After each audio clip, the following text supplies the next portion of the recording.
cord, but I don't know if your cables will be. I've got a very long one. Doing well. Yeah, it's good fun. Yeah, it's good fun. Yeah, it's just good fun.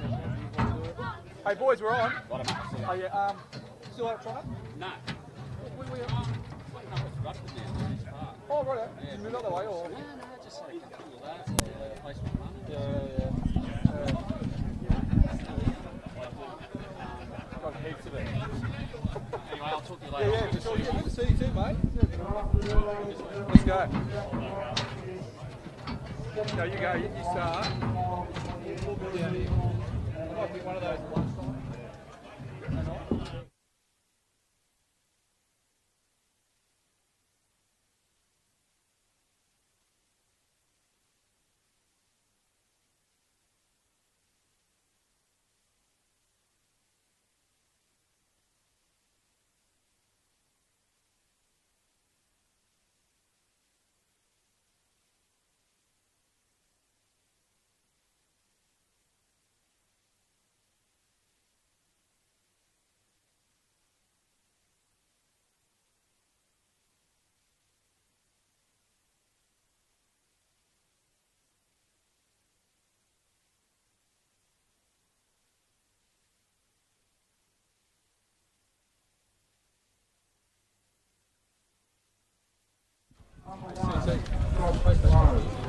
For the second season in a row, Edgeworth and Lambton are within a game of the grand final after 21 matches. All that stands between them and a place on the biggest stage of the season is just an hour and a half of football, provided we don't go into extra time, of course. Lambton, they make two changes from last weekend's lineup, who drew 1-1 with Edgeworth. Brent Hamill, the former Eagles star, is into the starting side. He replaces Joel Griffiths, and Marcus Duncan is back from concussion in the place of Liam Odell. And for Edgeworth, no changes. It's an unchanged lineup for Damien Zane's men. That includes Dylan Holtz, who scored a double against Lambton back in round one, and Josh Rose, who scored that goal last weekend. The second goal in the match to make it 1-1. It's a beautiful afternoon at Edgeworth. James Pascoe is looking to get the Jaffas into a second straight grand final. And Damien Zane, he's the longest serving coach in the NPL Northern New South Wales. And he's targeting a fourth grand final after 4 years at the helm. Just an incredible record. So it'll be Lambton in their home kit. Both sides in their home kit this afternoon. Lambton in the bright yellow, running from right to left of screen. Edgeworth from left to right, and our referee for this afternoon's clash, Stephen Laurie. He's just recently been announced as a fourth official for the A-League for the 2018-19 season. So we're almost ready to go. Just making sure the balls are pumped up here on the sideline. I think we've got a flat one. We shouldn't be far away from kickoff.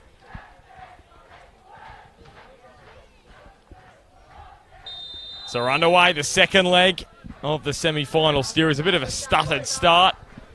We get underway. Joining me in commentary this afternoon, Damien Smith and Chris Turner. Boys, it was tight in the first leg. You expect it to be the same this afternoon?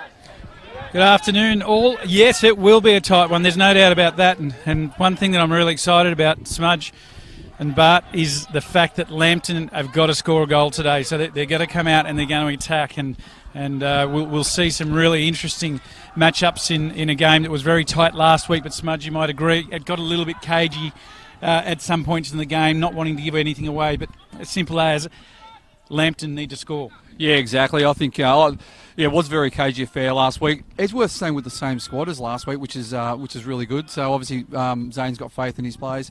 Where Pasco's rotated his squad a little bit. He's brought in Brent Hamill on the right hand side. I think that's probably the close down Josh Rose on the left fullback for Edgeworth. But I like the way Pasco's tinkered with his lineup. He's brought Remington as a number 10. He's pushed Ryan Griffiths forward. So he's changed shape a little bit, trying to combat Edgeworth's strengths. Well, Josh Rose scored that goal last week, and he put in some tremendous crosses throughout the game. And that move to bring in Hamill on that side is a smart one. But as I said, Smudge, this will be interesting because I think we're going to see an entertaining game of football because they will attack. And Hamill, by the way, very good at crossing balls of his own. You could class him as an Edgeworth legend. He scored some big goals for them. Scored in that 2015 FFA Cup match against Melbourne City where they almost pushed them into extra time. And also in that grand final in 2015 from the penalty spot. Ice cool. Both of those goals from the penalty. And then back in 2016 he scored here in the second leg against Maitland. Here's Michael Sessions, the Lambton skipper. He pushes the pass forward, looking for Luke Remington, who hasn't scored this season, Smudge. That's surprising, isn't it, Luke Remington? This is the first season in the top flight where he hasn't got on the score sheet as yet. Yeah, he's a quality player. Tyson Jackson, he's got Sessions backtracking. He's moving him this way and that. That was a mazy run from Tyson Jackson. He had Sessions under pressure, but the final pass. Yeah, just on Luke Remington, he's a quality player. He's probably been in and out with injury a lot this year and hasn't got into probably that rhythm, but I think he's up for a big one today, especially playing in that number 10. Just watch his runs in beyond the back four for Lambton. He could be very dangerous, and I think he's on the ball now, actually. I think Edgeworth need to be very careful, especially their screen plays in Bazari and Jose. Tatey, there's Rose. He's picked up Tyson Jackson well with that ball. And now Sam Maxwell. He has the pace. He gets there. And Nathan Verity just out of position for the moment. Maxwell trying to whip one in low and hard. Verity got there and he was able to block the second cross from Maxwell. Here's Verity. Beautifully brought down by Rose. Great challenge. Just on that last play, that cutout from Verity there was very, very important for Lambton because they certainly didn't want to go a goal down and there was space to move and he really positioned himself well. And at this stage, Smudge, and Bart, it's really an arm wrestle. Just as it was last week, Don Bazari. Yeah, I think the start of this game is going to be quite cagey. No one will want to give too much away. Obviously, a nil or draw, Edgeworth go through, but I think there's going to be goals in this game. A really good crowd in this afternoon as well at Jack McLaughlin Oval. Ben Hay stepped away from a Tatey. And Marcus Duncan, brought that down well and he launches the cross. That had some pace on it and some dip, but there was no one at the back post. Jackson, into the head of Braden Crowley. That wouldn't have tickled.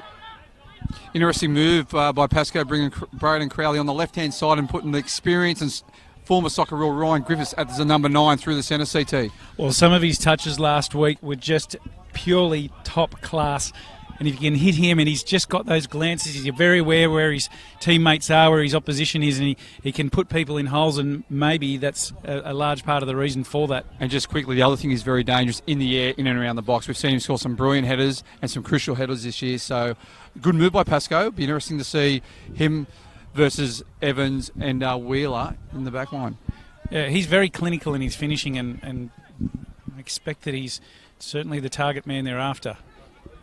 One of the points I was going to make, boys, Lambton will want to make sure that they get ahead in this game. They don't want to be, in my opinion only, chasing a goal in the last 15-20 minutes. We know the fitness of Edgeworth is strong and they'll be there right at the end. So they'd love to be a couple up, ideally for Lambton, the back end of the game. So I expect to see a bit of pushing from them in this early part. So a reminder, the first leg score 1-1, so that means a 1-1 scoreline this afternoon would send us into extra time. Anything else, and there'll be a result, one of these two sides will be going through to the grand final. For Edgeworth, it'd be their 4th in a row, and Lambton their 2nd. And Lambton have been really one of the dominant sides of the last 10 years. If they make the grand final this year, it'd be their 4th in 6 years in the top flight. That is a great record, isn't it? Oh, yeah, they're a quality club as well. So they've come from the 2nd division only a few years ago, and they're a quality club. Nice turn from Don Bazari, and Bailey Garland, he was just offside. Aaron Strickland quickly up with the flag there. Yeah, just going back on Lambton, Chris Snedden's done a brilliant job, hasn't he, CT, at Lambton over the many years, plus along with all the volunteers as well. And now they're a powerhouse, aren't they, in the local NPL? Oh, that's without a doubt. And it's not just Chris Snedden alone. Like, he's certainly a driving force. There's numerous people involved. Andy Turnbull's another one. There's plenty. I won't go naming names. However, it's not just this division, Smudge. It's been through a long time through the second tier, and you're right, they've really emerged themselves in these years as a powerhouse. So Kantarowski between the lines and almost found its way through to Braden Crowley. Josh Lowe smacks that one down the ground. 8 clean sheets for him, Josh Lowe, in 13 matches. It's been a rock at the back for Edgeworth, as has their defence this year, the best in the regular season, just 16 conceded in 20 matches. I was just going to say they've conceded less than 20 goals the last 4 years. Yeah, that's impressive, isn't it? But that comes down to Pat Wheeler, Dom Bazari playing through the centre, now Josh Rose, and obviously Josh Evans. Absolute quality players at the back. And Nate Cavalier and Josh Lowe's had tremendous years, the goalkeepers in the previous years. Cavalieri smudge. I knew you'd pick me up. Josh Lowe let that one trickle down. Nate Cavalieri. So 7 first-team players from last year have left the club for Edgeworth. 6 at the start of the year, and then Cavalieri left midway through the season to head down to play for Kingston City in NPL Victoria. And this man, Marcus Duncan, he was actually playing for Bentley Greens at the start of the season. Played for them in their Community Shield match against Heidelberg, the 4-1 defeat, but didn't spend too much time down at Bentley. He returned to the NPL Northern New South Wales with Lambton. He was out with concussion last weekend, but back for Lambton, which is huge because he scored that equaliser earlier in the season here at Jack McLaughlin Oval. That was back in round 12, late in the match, in about the final 5 minutes. And that is one of just 3 goals Lambton have scored in the final 15, and 2 have come against Edgeworth. Just incredible how the stats turn out. What a great ball. Here's Braden Crowley for the second week in a row. He's offside this time. What a great ball by Ryan Griffiths. And great run by Braden Crowley in beyond the back 4. That's exactly the type of ball we were talking about there, boys, from Griffiths. That's why he's there. That's what Jimmy Pascoe has picked him out to do that. And maybe just the timing from Crowley slightly off there to catch him offside. Couldn't pick it from here, but, gee, it must have been close. And if that's the intention of Lambton, we're in for a fun afternoon here. And we remember last year, Ryan Griffiths, one of his first matches in the NPL Northern New South Wales, he played here against Edgeworth in Lambton's 2-0 win, and he was wonderful that afternoon. Scored a goal. And now Braden Crowley, after this long ball from the back. Do you know what, boys? You can really see the intent of Lambton nice and early on. Braden Crowley's making these diagonal runs beyond the back 4. I think Zane might just have to readjust here. Edgeworth got caught square a little bit on that offside goal from Braden Crowley. He just needs to readjust, make sure they're a bit more staggered, because Braden Crowley's making these diagonal runs and they're sort of causing a few issues for Edgeworth at the moment. It's not something you say very often, is it, Smudge, that Edgeworth got caught square at the back? No, that's right, yeah. Dylan Holt, strong across Nathan Verity. 2 men who have had their fair share of injury worries this year. Broke his wrist back in round 12 against Edgeworth here at Jack McLaughlin, Nathan Verity. So his first match, he's been back for a few weeks, his first match back at Jack McLaughlin since that. But boys, just 2 things. The quality of the game in the first few minutes has been absolutely outstanding, hasn't it? It's been fast-paced, aggression, a lot of talk. It's really semi-final football. And the second thing, the pitch is looking absolutely brilliant. Full credit to Edgeworth with the pitch. It is, and I saw the photos on Facebook last night. They were happy with it, Edgeworth. Very impressed with the work that's gone into the ground. Well, we had the luxury of Warren Mills sending us some photographs, boys, of the ground last night. But you know what? Not just him. There are other people, and in particular, we've got Andy Melmoth of Edgeworth, who puts a lot of work into this ground, as does his son Joe, who plays for the under-20s. These guys here have done an amazing job, and people that remember this ground from the beginning of the year, where it was in a fair bit of trouble and they re-turfed, to have it running so true this afternoon. Yeah, well, probably, yeah, in parts of it even worse. So this allows for the type of football we're watching here this afternoon. Crowley onto Waller. Michael Sessions just chooses to loop the ball. It sort of skewed off his boot fortuitously straight to Remington, and here's Bren Hamill on the turn. Played plenty of finals here for Edgeworth. Now he's back in opposing colours.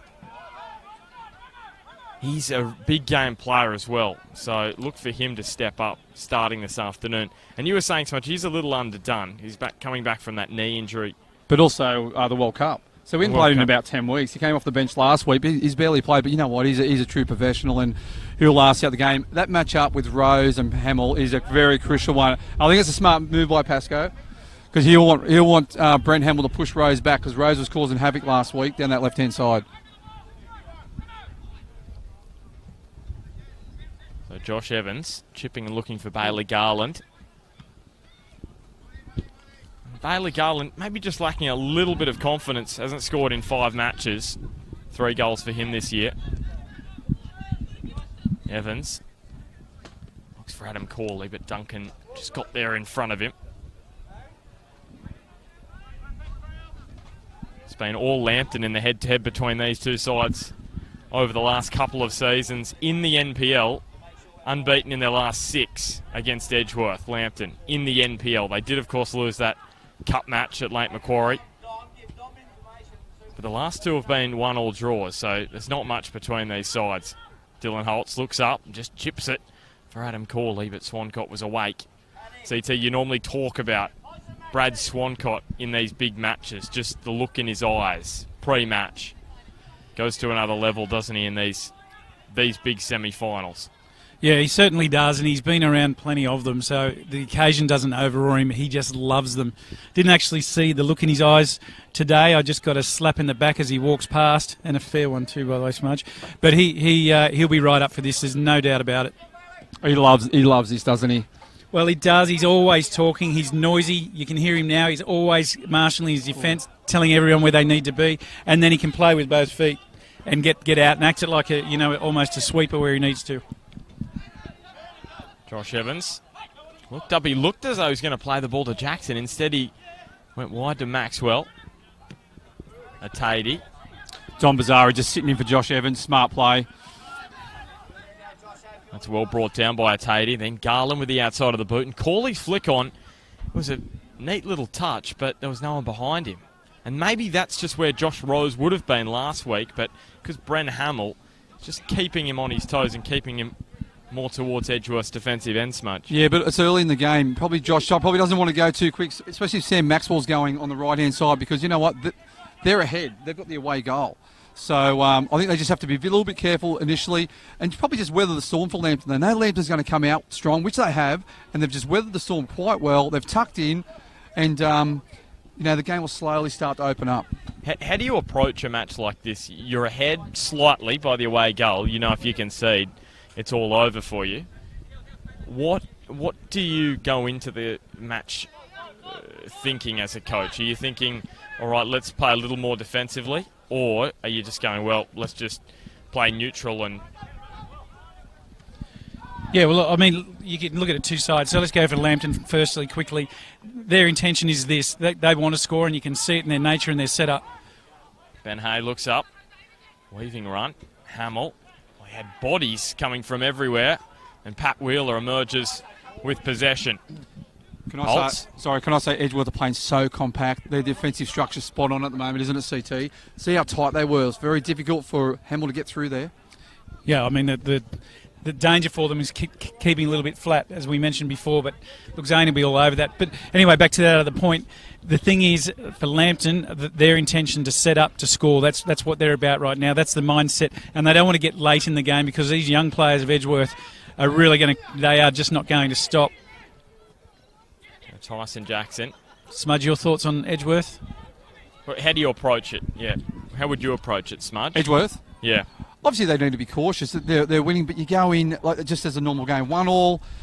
Well, obviously, as a critical semi-final, not a normal game, but you just go in the same game plan. It's all about getting the result in the end. You know there's going to be goals scored in this game, but for Edgeworth, if you go in defensively, you'll tend to sit back, and Lambton will end up starting dominating possession, and therefore you could tire from defending all the time. So you just go in with a normal game plan. Zane will be going out to win this game. He won't be going out to have a draw or have a nil or draw. He'll be going out to win this game. So you're saying don't even put a slight element of defensiveness in the mind of your players, because as soon as you do that, it can escalate, and all of a sudden you're sitting back deep on your own 18-yard box. Look, I don't think we need to overcomplicate this. These teams, they both need to stay very strong defensively. Opportunities will occur, and when they do, it's about, that moment in time when you take that opportunity. And Lambton had some last week, so did Edgeworth, end up 1-1. So I think finishing is really going to be a key, and I like the move of Griffiths in the middle of the top three for Lambton in particular. It was well brought down by Waller. Now Braden Crowley got away from Bazari and broke through the challenge of Atadi. Hamill. Smudge, that's what we think. If you're a punter, not that I am, but if you were, you're going to get $4.25 about a Lambton victory today and $1.75 for the Edgeworth Eagles. That's some long odds for Lambton, for a side who's had a good record against Edgeworth lately. Sessions. Well, it's first versus fourth, isn't it? So he's showing a clean pair of heels to get away from Bailey Garland, who can't get back to stop him. Sessions dinks it in, comes off the head of Hamill, and Ryan Griffiths was lining up at the top of the box, and Marcus Duncan tries his luck and sprays it wide. Well, he's full of confidence, Marcus Duncan. Most goals in his career in one season, with 3 this campaign. Just back on Michael Sessions, that was a superb run by Michael Sessions. He's ran 50 yards, and what a superb ball across, but sort of hit Brent Hamill just on the side of the head, and Ryan Griffiths unlucky not to have the follow-up, but well cleared by Edgeworth. They're really scrambling well too in defence, Edgeworth. That's what they need to do today as well.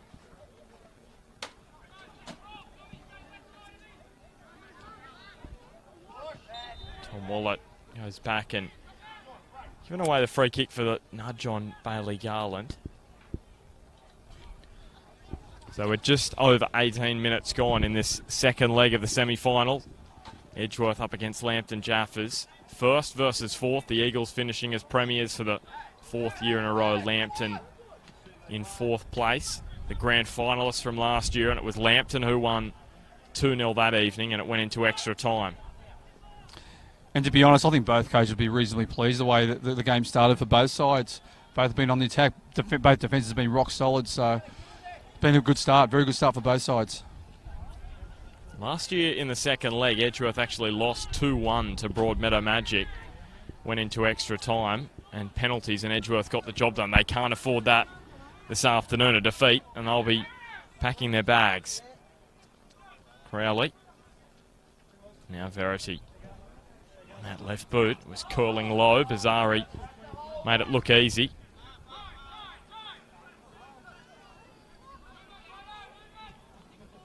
Kanarowski across to Marcus Duncan.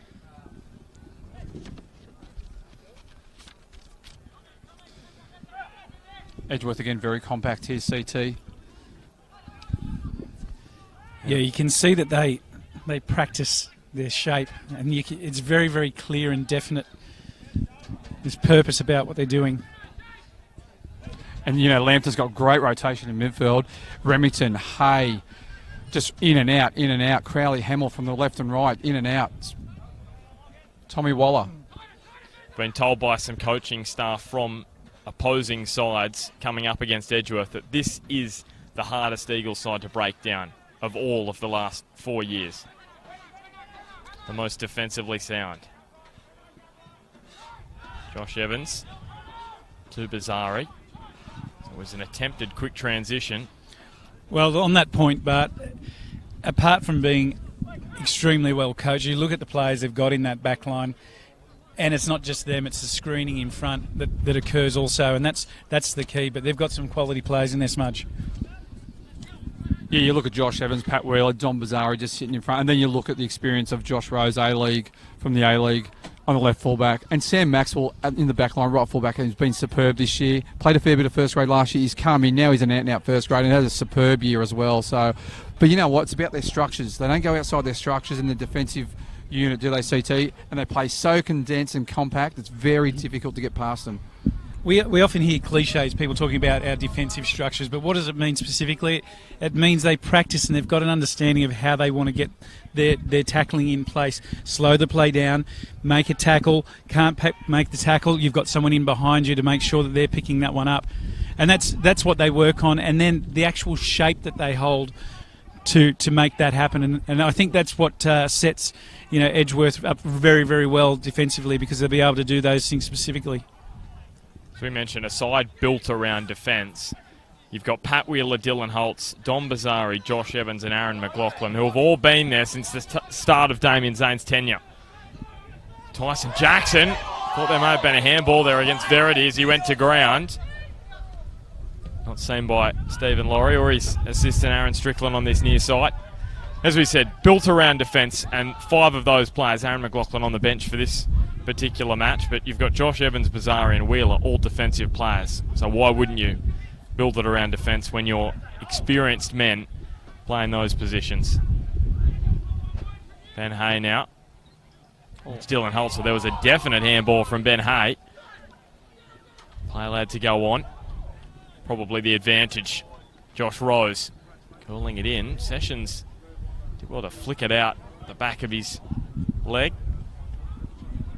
The wind just picking up a little bit in the last 5 minutes. Yeah. It's coming from the west. So straight across. West, northwest sort of. Yeah, specifically it's northwest. Probably about 32 to 35 kilometres an hour, Smudge. Straight from the bomb. Did you work for the bomb in a past life, CT? No, just had a long-term surfing. Josh Rose. Ooh. Well, Brad Swancott has done well to keep that out. The Eagles fans in the grandstand were half celebrating. He done very well, because that was a cross. It sort of curled into that near stick, and it curled in with the nor'wester, didn't it? Yeah. Swancock did it very well. Had to adjust quickly. So still very tight.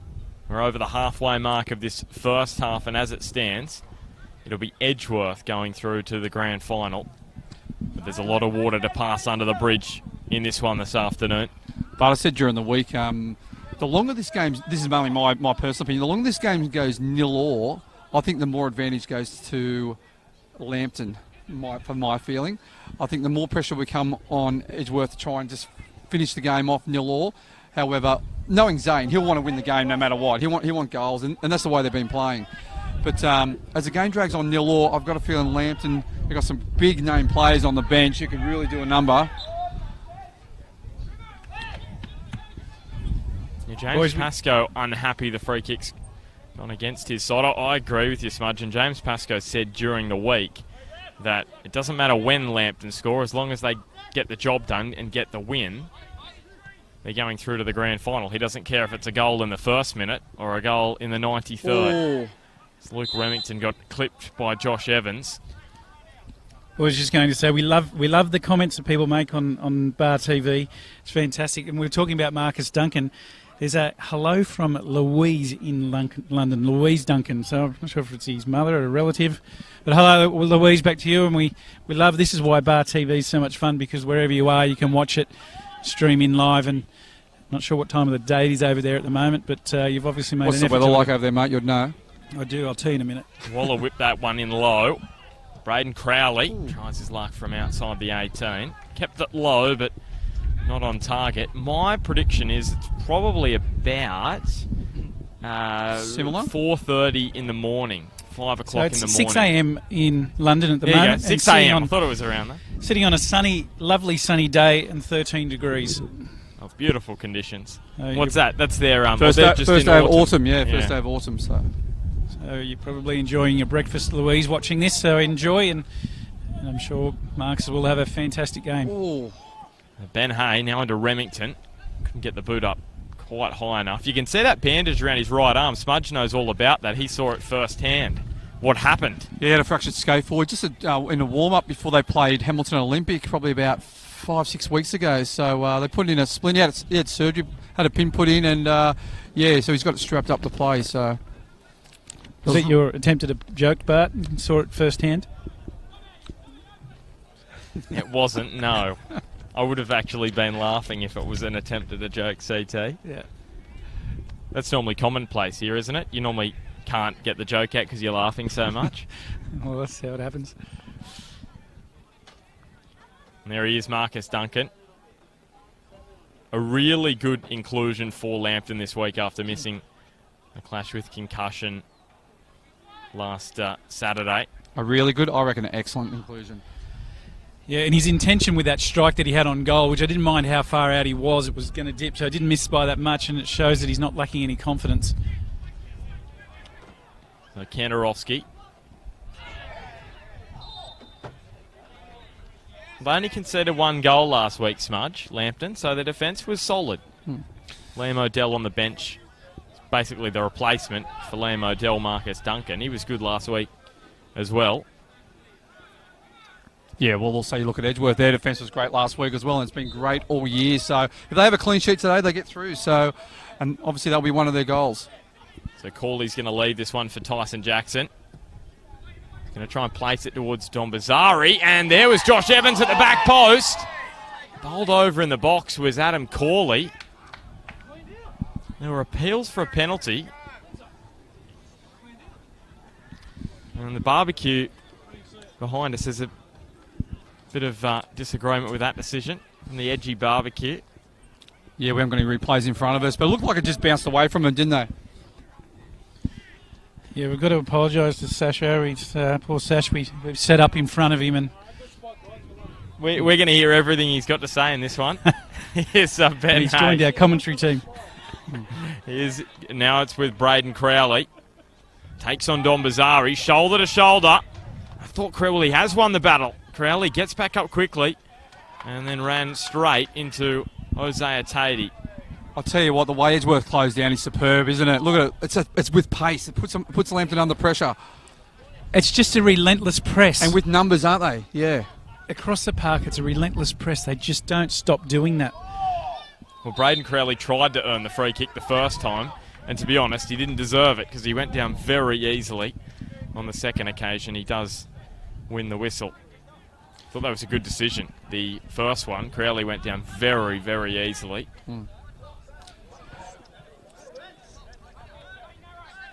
And CT, you talk about that urgent press. They press in numbers as well and as a team, and it's very difficult. And that's why they only conceded 16 goals this year.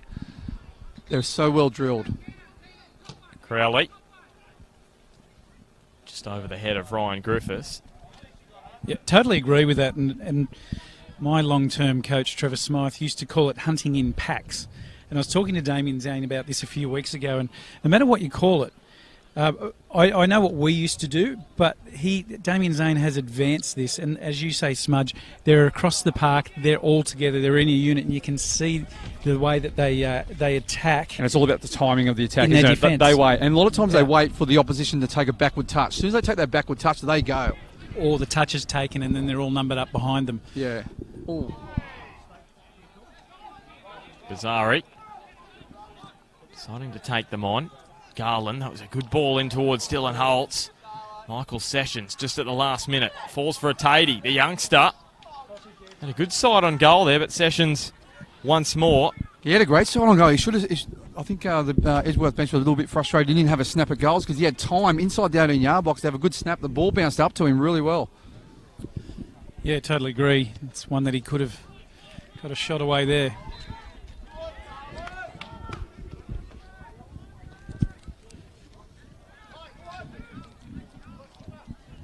As this half goes on, CT, you can just see Edgeworth slowly building a bit of momentum. I thought Lambton started the better of the two.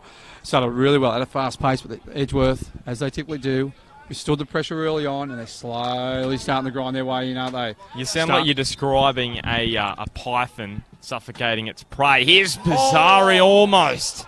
If he got a deflection, Brad Swancott was not going to be able to get there to stop it. I'll tell you what, it looked like he could have a diving header there. Just had a little slight glance off the nod. Yeah, no, I totally agree, Smudge. And this is what we were talking about earlier in the piece, that Lambton wanted to be ahead. They were ahead this time last week before Edgeworth got the equaliser, but they would dearly love to go ahead soon so they can get that advantage because they know it's just not going to stop. And as their older legs go on, it'll get harder as the game progresses, but let's not forget about what the strike power of Lambton's bench looks like either. There's some big name players there ready to come in to the second half. They've got an impressive bench, including Pat Brown, who actually broke a rib last week, I'm pretty certain, from challenge from Josh Evans, where his knee or boot went into He's been cleared to play, rib. so... He's been cleared to play. Probably costal cartilage, I'd say. Well, he was saying it was broken last Saturday, so maybe not quite as bad as he first thought.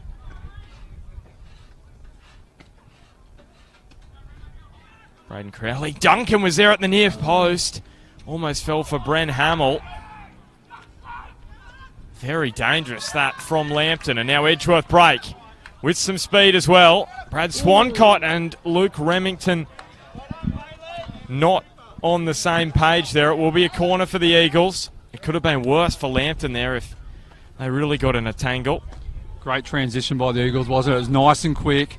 Lambton had numbers forward for the corner. Great transition by Edgeworth. What about the effort from Remington as well? Playing in the front third, he's got all the way back to do that defensive work. He doesn't want it to be the last game of the season, but Stephen Laurie's going to have a chat. A bit of feeling in this game. Verity and Don Bazzari just having a bit of a cuddle in the 6-yard box.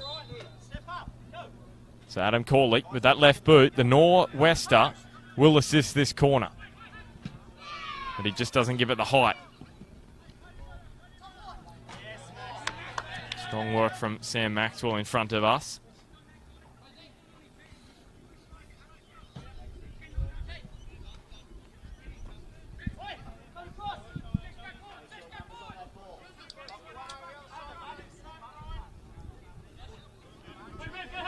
Edgeworth unbeaten in their last 13 matches in the NPL Northern New South Wales. Lambton, they haven't won in 4. So two sides who appear to be in different veins of form. Nice touch by Remington. Really good touch, and then he brought back under his control. He's looking sharp, Remington, isn't he?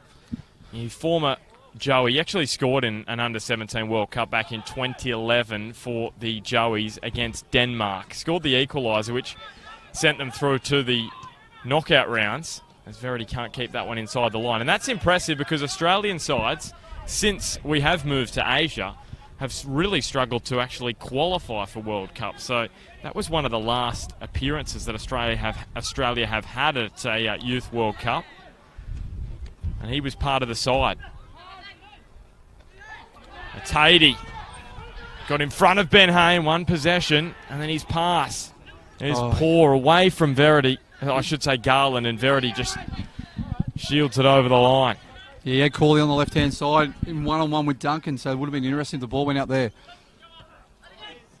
This is a great duel between Ryan Griffiths and Josh Evans in the back line, isn't it? It certainly is, and Evans will take all of his ability to lock him up, and at the moment they're very, very even. Where does this match sit in terms of quality, both on the park but also the players that are out there playing in the history of matches in Northern New South Wales? Is it right up there? To be honest, this is one of the best games I've seen this year. Isn't it, CT? The quality, the pace, the desire. Both teams, their structures are right in place. There's a little bit of turnover, but there's a lot of, there's intent from both sides. Yeah, totally agree, Smudge. And you know what? I know we mentioned it before, but don't take anything away from the work that's gone into the ground to allow that to happen. If you're playing on a surface that's substandard, you can't watch what we're watching here. And you say it's one of the best games you've seen, for me as well, and just the fact that we've got a good level playing surface, pardon the pun.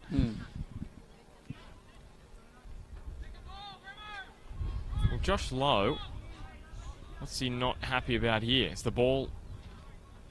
the assistant has actually told him to take the ball back about 10 centimetres, I think. I'd say about 4. I can understand his frustration. But it's part of the rules, Bart. Yes, play by the rules, mate. Yes, exactly. But maybe, I don't know. I'll leave it. Here's Bailey Garland angling his run into the box. And Tom Waller. Now to Remington. Nice touch again by Remington. And well tracked by Pat Wheeler, who then won possession for the Eagles. Now Bazzari. You know what you see? Edgeworth push numbers forward, especially their right and left fullbacks, but however, they've always got 4 at the back. They're always safe at home. And the way they've opened themselves up just to be able to get some possession and get the ball moving around. Players are moving, the ball's moving. And the rotation, look, Wheeler's gone in the midfield, Don Bazzari's gone at the back. They've got that luxury. They've got players who can play numerous positions. Tyson Jackson, there was a hand there.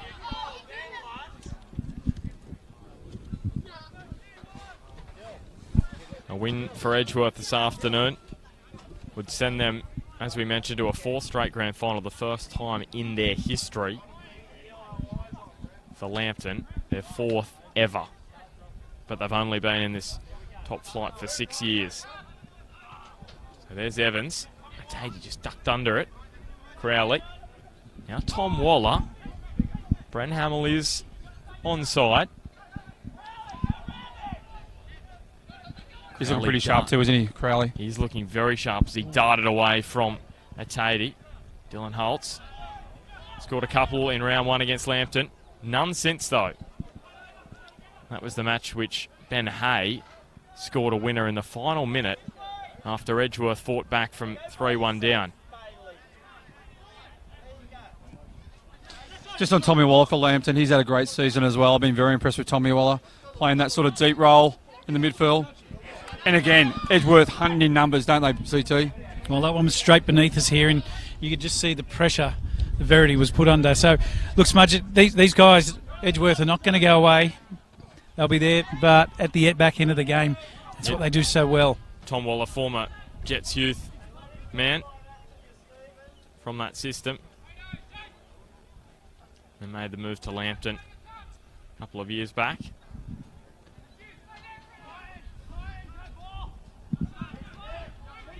Josh Evans surveys up in the front third. Couldn't quite put it on a dime for Bailey Garland. There he is again, Josh Evans. You can see why he played in the NSL and he was part of Brisbane Strikers squad. Just the one match for him. His quality on the ball. And he's going to be at Edgeworth for another year. The skipper, it's been announced, he's in the RAF. Marcus Duncan in a bit of a tricky situation, got out of it well. He's in the RAF, Josh Evans, and he's going to be at Williamtown for at least another year. Will it be his final year at Edgeworth?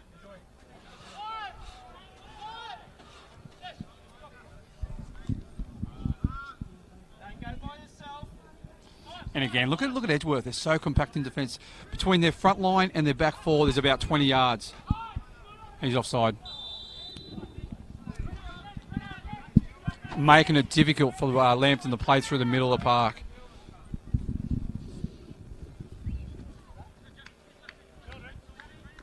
Well, this is interesting. With only probably a bit over 5 minutes in the first half, Aaron Pedisano has been sent out to warm up, as has Jamie Burns. I think it's the whole bench. The whole bench. Well, cleared the bench. Maybe it's just a bit of a pre-half-time warm-up, get the legs ticking over. Maxwell now. I can't imagine Zane making any changes at the moment. He'd be quite pleased with the way they've set up, and they've restricted Lambton to only minimal chances, really. Well, Tatey got back and got in front of Ben Hay, but he's been allowed to run on. Crowley. And again, well defended by Edgeworth, just forcing Lambton back. Great 1-2 play between former Jets youth teammates Hay and Waller. Will win the throw for Lambton. And their fans appreciating that build-up from Lambton.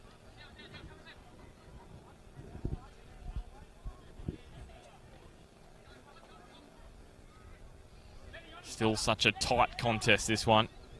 Won all the first leg, so Edgeworth going to the grand final if the score remains as it is. Nathan Verity trying to do something about that immediately. Less than 5 minutes to go before half-time.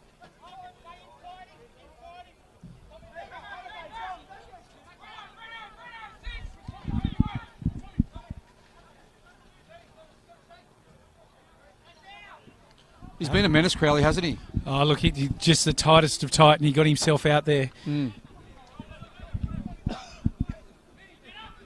Haven't won in 3 finals matches, Edgeworth. Those 2 defeats last year and then the draw in the first leg this year. Ryan Griffiths. Remington was flying through the air. And the experience of Josh Rose, just his positional play, that back stick, and his body position as well. Just well played. Facing on an angle, so when the ball comes across, you can attack the ball and also see the player. Crowley across the ground. Boys, I've got a quiz question for you. Who was the last former A-League player who scored for Edgeworth in a finals match. What was the question, sorry? The last player who is not a former A-League player who scored for Edgeworth in a final.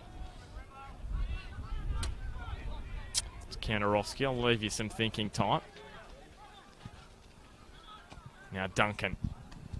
It's pretty much 2 years ago, a week ago. I can't remember Was what I had against for breakfast Maitland. this morning. Yeah. It was against Maitland back in 2016. Was it a chip? It was in the final minutes. Yeah, I know the one. Pasquale? Moriyasu. Remington to Braden Crowley, who broke the defences of Josh Lowe last week. He powered through them. He couldn't do so there with a curling strike.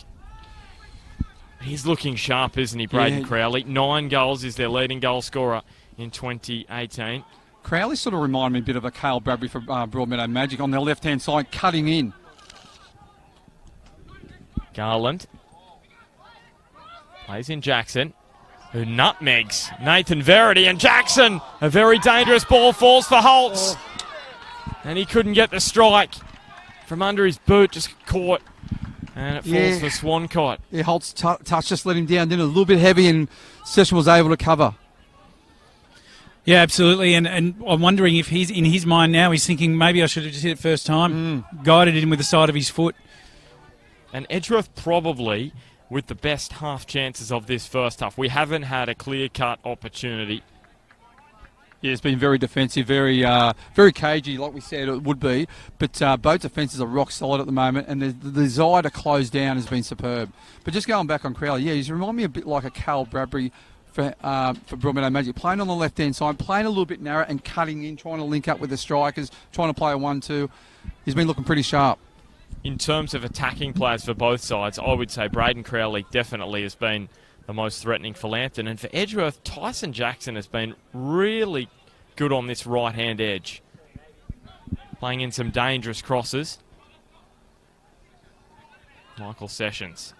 Griffiths, who's dropped back into the midfield now. Luke Remington playing up at the point of attack.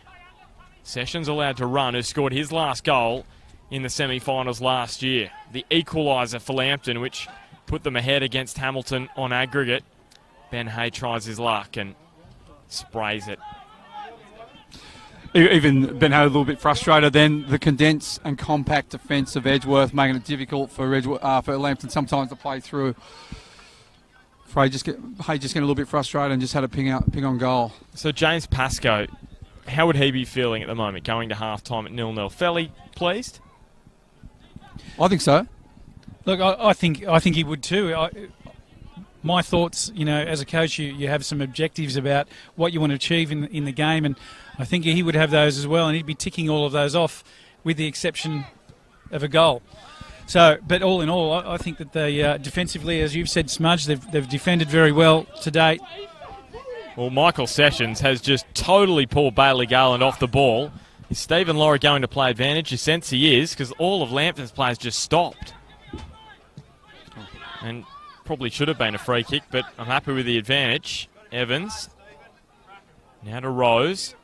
Nice cut inside from Josh Rose, and almost 2 weeks in a row he was on the score sheet. Gee, hit that with some venom as well. Swancott was quickly to his right, but it was wide. But let's just go back to the quality. And that'll do us for the first half. We'll go back to the quality in a sec, Smudge, but it's been a quality first 45 minutes. The second leg here at Jack McLaughlin Oval between Edgeworth Eagles and Lambton Jaffas. Couple of half chances for both sides. Edgeworth with the best of them, including that final opportunity to Josh Rose before half-time. So it finishes 0-0 at the break. Damien Smith, just your thoughts there as you were about to... I was just going to say, well, look at the quality of Josh Evans. He controlled the ball. It was a long ball out to him. He controlled it under pressure. He's seen the vision of got vision, seen Josh Rose, beautiful ball across. Josh Rose cut inside and probably could have done better, but was on his weaker leg, the right-hand side. But God, he's a quality player, Josh Rose.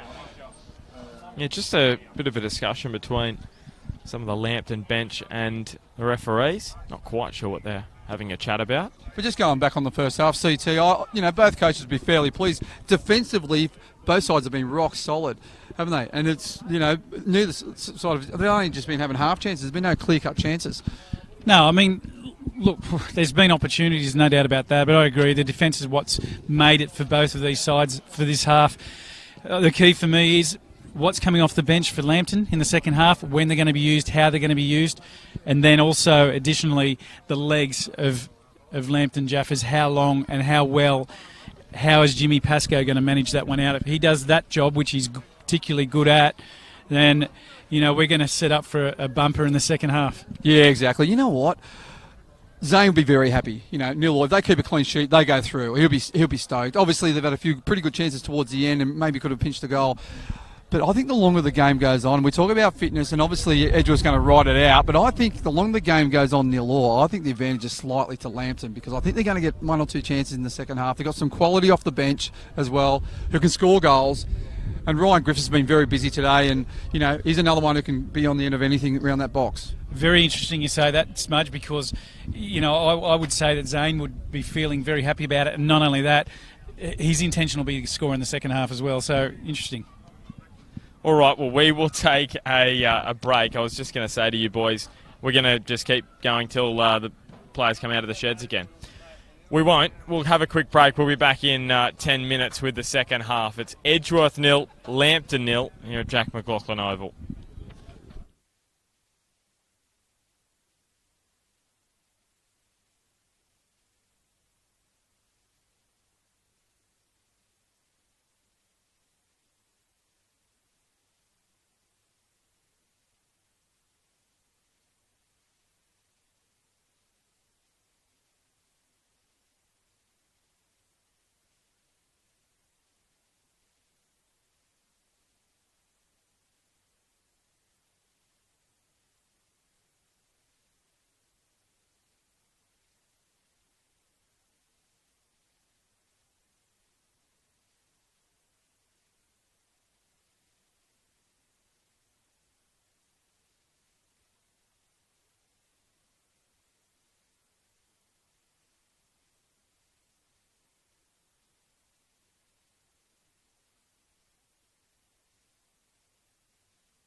So welcome back to Jack McLaughlin Oval. The second half just about to get underway in the second leg of this semi-final between the first placed Edgeworth Eagles, who will run from right to left of screen in this second half, and the fourth placed Lambton Jaffas. It's 1-1 on aggregate at the moment, 0-0 in this particular match.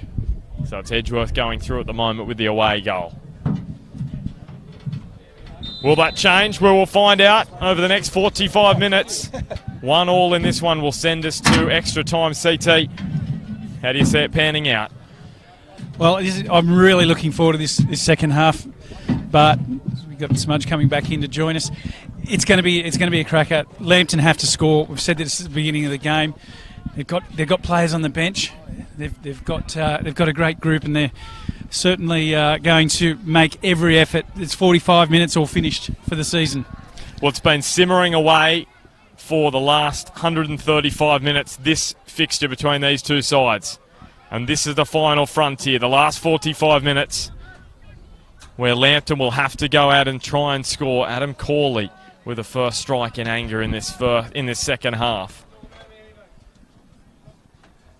I've used this analogy before, CT, but it's very much like a spit roast, the two-leg semi-final series. It just simmers away, and we are now at the final 45 minutes. This is the bit you get to enjoy.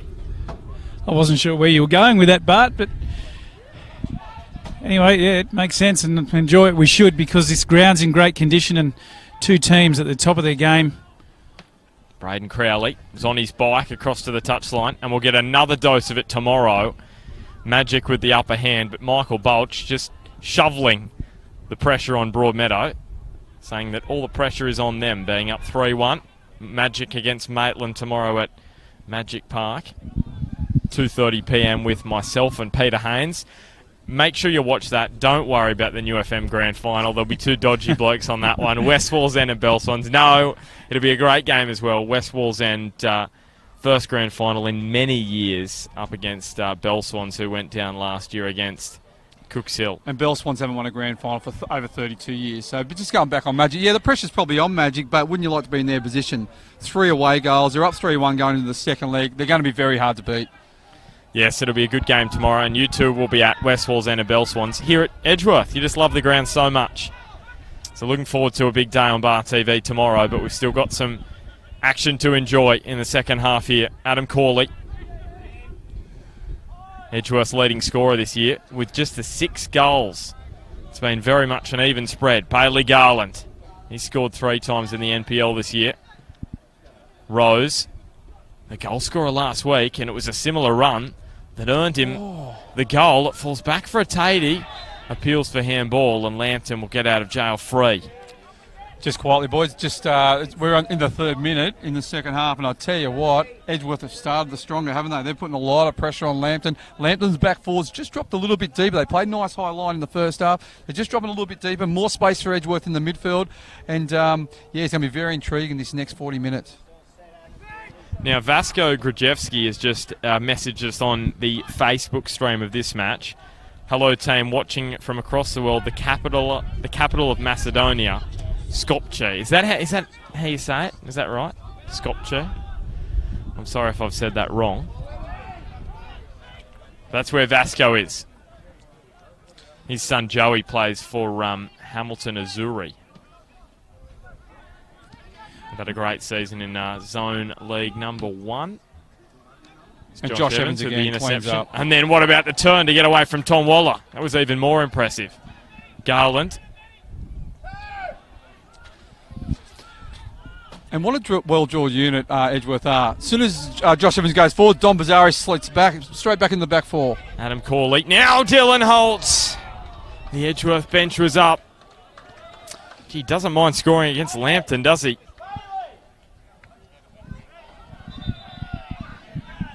It looked like it came off either one of the Lambton defenders. But great to have your company wherever you're watching, around the country, around the world. Brodie Taylor's tuning in as well, former Edgeworth player. He scored some big goals for them. He's playing down at Bentley Greens. Had a great season. They're going to be playing in the finals down in Victoria. There's Ben Hay. Well, that was AFL-like over the top of Holtz. Now Wheeler. Well, we found out who Louise Duncan is. That is, in fact, Marcus's mother. I asked him that question. He was in London. I'm pretty sure his uncle Brad will be in the stands. I normally see him at Hamilton Olympic matches. I assume he'll be somewhere in the Jack McLaughlin grandstands. See him quite regularly. I'm liking Bailey Garland. He's just dropping in those pockets, just in front of the back four, isn't his CT, and he's slowly starting to pick up the ball. And like I said, Lambton's playing a little bit deeper in this second half. Their back four, or they started a little bit deeper, allowing a bit more space in midfield for Garland to actually drop in and pick the ball up. Sessions onto Waller. First touch football from Lambton. It leads them down the garden path on that occasion as Verity just couldn't find the target.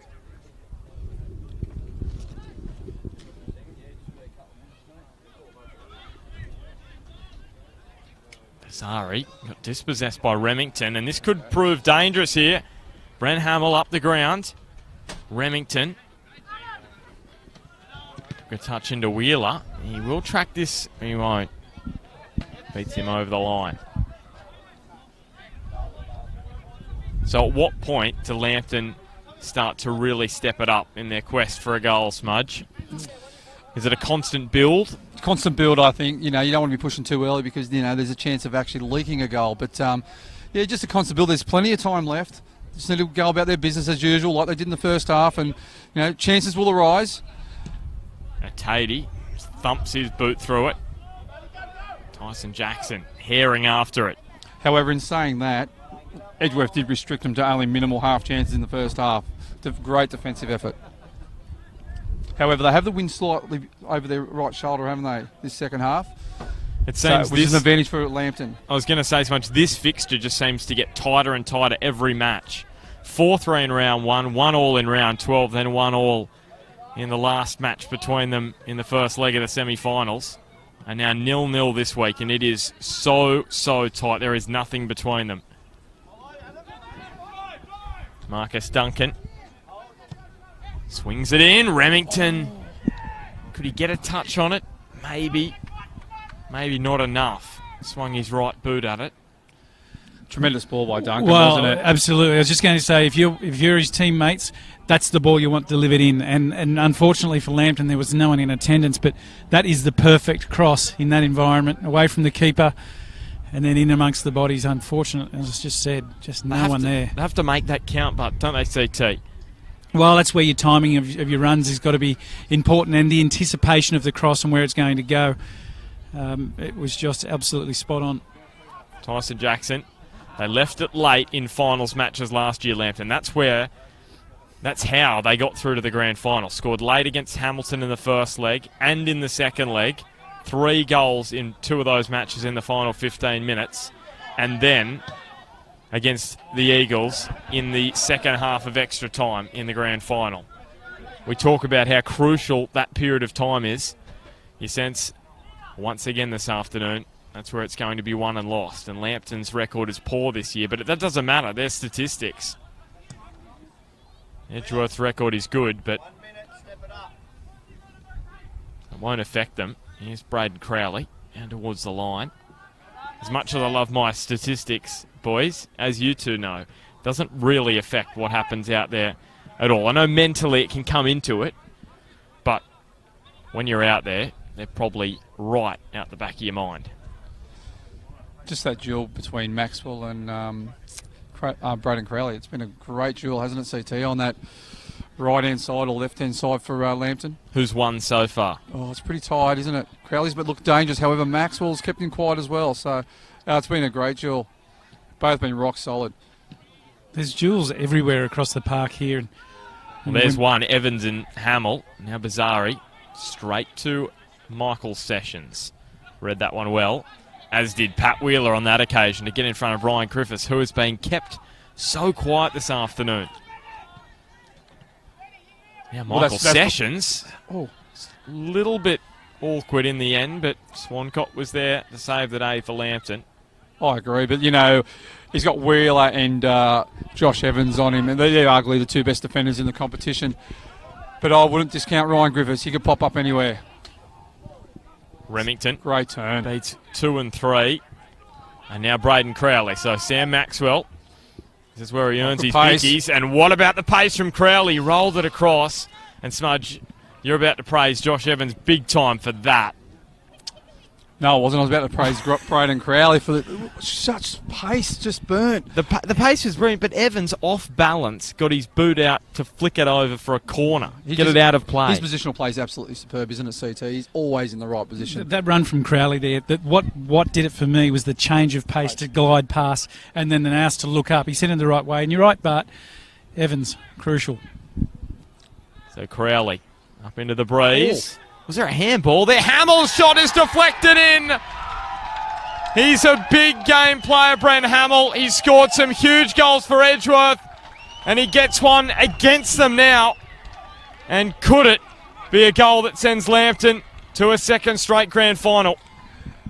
And But that's why I praise Braden Crowley, because he created that corner, didn't he, from that start? Well, he certainly did, and his danger there is exactly that. If he's not finishing, he's setting things up. Boys, I've got to note the Ernie Merrick-style reaction from Jimmy Pascoe. Didn't jump, didn't move, and I think whilst he'd be ecstatic about that, he knows this game's got a long, long way to go. So Lambton with their nose in front now. Edgeworth need an equaliser. If they grab one, and it remains the same, it'll be extra time in the second leg of this first semi. And Pascoe knows Edgeworth are going to be coming. We're all for the whole 90 minutes. Mazzari just turns around for Edgeworth, and, well, the script. I was sitting writing my notes this morning and I thought Brent Hamill is going to score this afternoon. You just knew it. You just knew he was going to score, didn't you? Can I say something about Brent Hamill? Before he went to the World Cup, me personally, he was Lambton's best. He was, wasn't he? He was absolutely brilliant. And Lambton missed him, missed his aggression, missed his just experience in the middle of the park. And his consistency. Yes. So Ben Hay with a toe in. But I think the important thing for Edgeworth, they just need to remain calm, just play. They'll get chances. They won't, they say, they will get chances, and they know they're going to run the full 90 minutes out.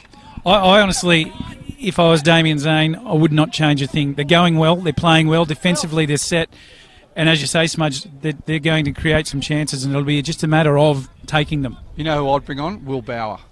He's elusive. He's got him on the bench. I would bring someone on like a Will Bauer who's elusive. He's not going to change their defensive structure. They need a goal. And looks like here comes Will now. And he's coming up to have a chat to Damien Zane. So where will he make the change, Damien Zane? Who will he replace? Who will he sacrifice in this bid for a goal? And really unfortunate for Edgeworth, to be honest. That was the only way they were going to concede, a deflection. Yeah, they've been rock solid, haven't they, defensively? But that's all it takes. And Bart, it's all about the end result in the end. Exactly. The question is, the goal, the strike from Brent Hamill was on target from our angle. So is that awarded to Brent Hamill? I'm pretty certain that's the rule.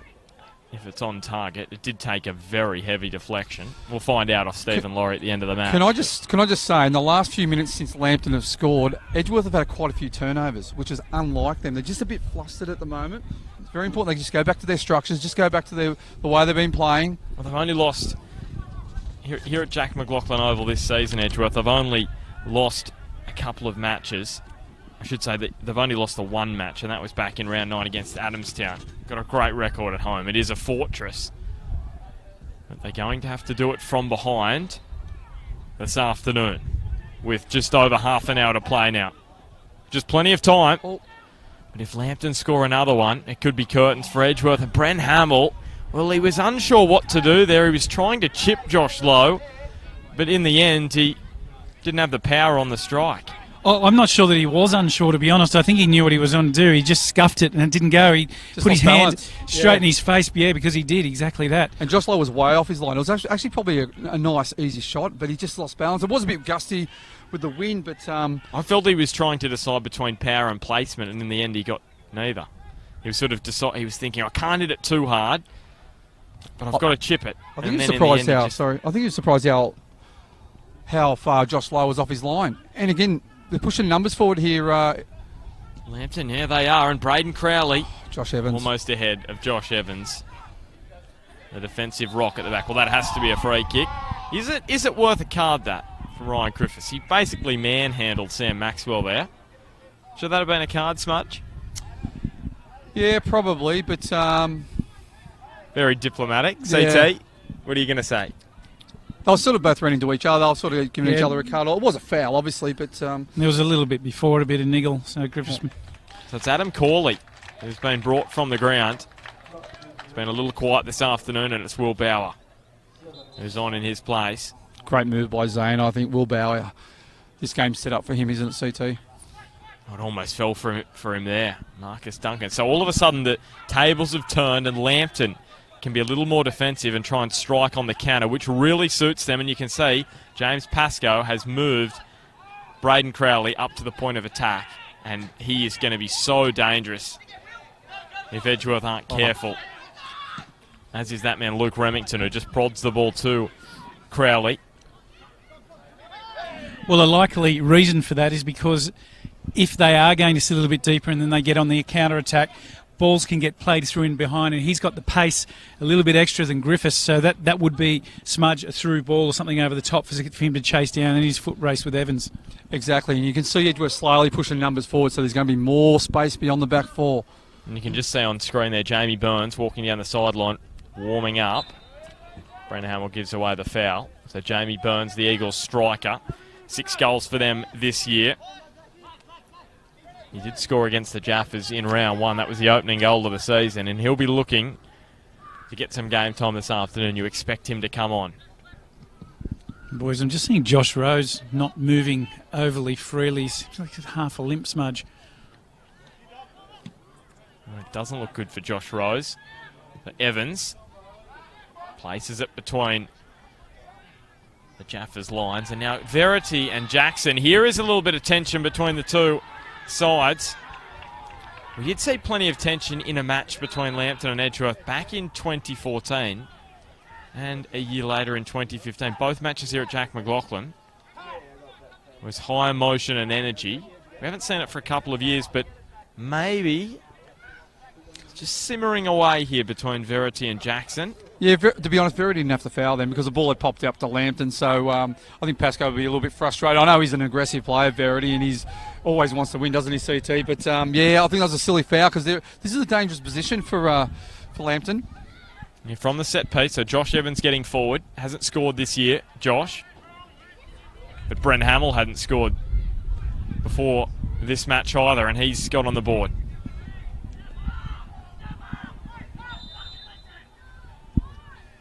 So Tyson Jackson in towards the back post. Swancott, Rose tallest. And now he releases perfectly for Braden Crowley. He's engaged in a foot race with Dom Bazari. He had Ryan Griffiths just in front of him. A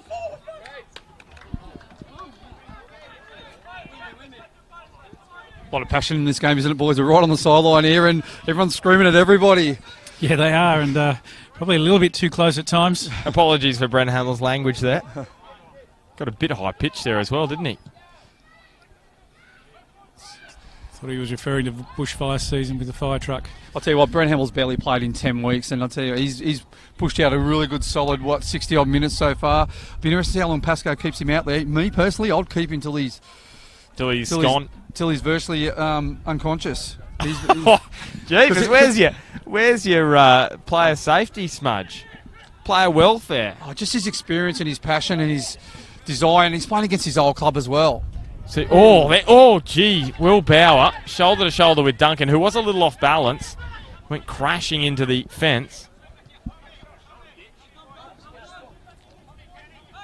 Could have been a little ugly. He is just back from concussion, so looks to be all right.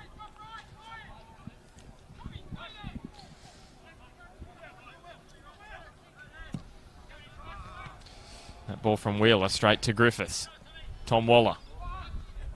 Now Brent Hamill with a very strong touch, and this could open up the match right now for Lambton. But who? Guess who? He's you don't brilliant. have to guess. He is brilliant, honestly. See his positional play. He didn't you see? He just backed off, set himself in between the two defenders, and he just outstretched. He's a good player. The question is Josh Evans our player of the year? You'll find out on the show on Thursday night, 6:30. He's definitely in contention. He's definitely in contention. He is in contention big time. Luke Remington got some height. It's behind Ryan Griffiths. Now Ben Hay from distance, looking for the killer blow. Well, we have seen him hit killer blows from about that range last year in the semi-finals. Well, here we go. So this is Luke Remington, who is not in a good way. He's had an injury-interrupted season. And the Lambton trainer, she's got a very long run, hasn't she? Basically from the far corner to the opposite. And again, Remington showing change of pace, speed down that left-hand side. Now, while we've just got this break for Luke Remington just getting sorted out, CT, you had something to say? Yeah, so we got two floorboard stallers, like floorboards at home. They're Irish. There's Paddy and Dylan. And Paddy's nailing them down. Nails one in, nails the next one in, throws the next nail out, it's upside down. Nails the next one in, gets the next nail, throws it out, it's upside down. Dylan says, mate, don't throw them out, we'll use them for the ceiling. And Bart's actually laughing at that one. Smudge is holding his head away.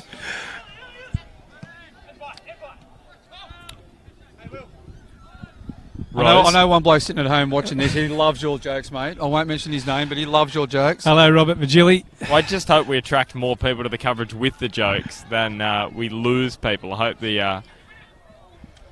the differential is in our favour. It was a long jog over there. John Bazzari. I'll tell you what, you had a very long wind-up for that joke, didn't you? Yeah, it's because I had to remember it. I nearly fell asleep.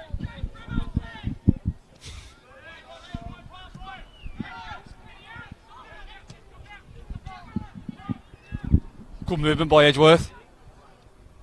And Tyson Jackson rode the challenge. Still Jackson! And it was Marcus Duncan who got in front, and he's fired up as well, trying to fire up his defence, because he got across from right back to stop that. It was his opposite number, Tyson Jackson. Can I say Edgeworth just stepped it up a bit, haven't they? Yeah, they sure have. Maxwell. And Smudge, unlike that joke, because Robert Vigili, I mentioned him because he sent me a text saying that he loves my jokes. Not.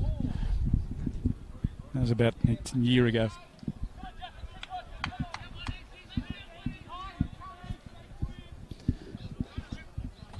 Of course, Robert Vigili, they know him, long-term player for Newcastle clubs, for Newcastle.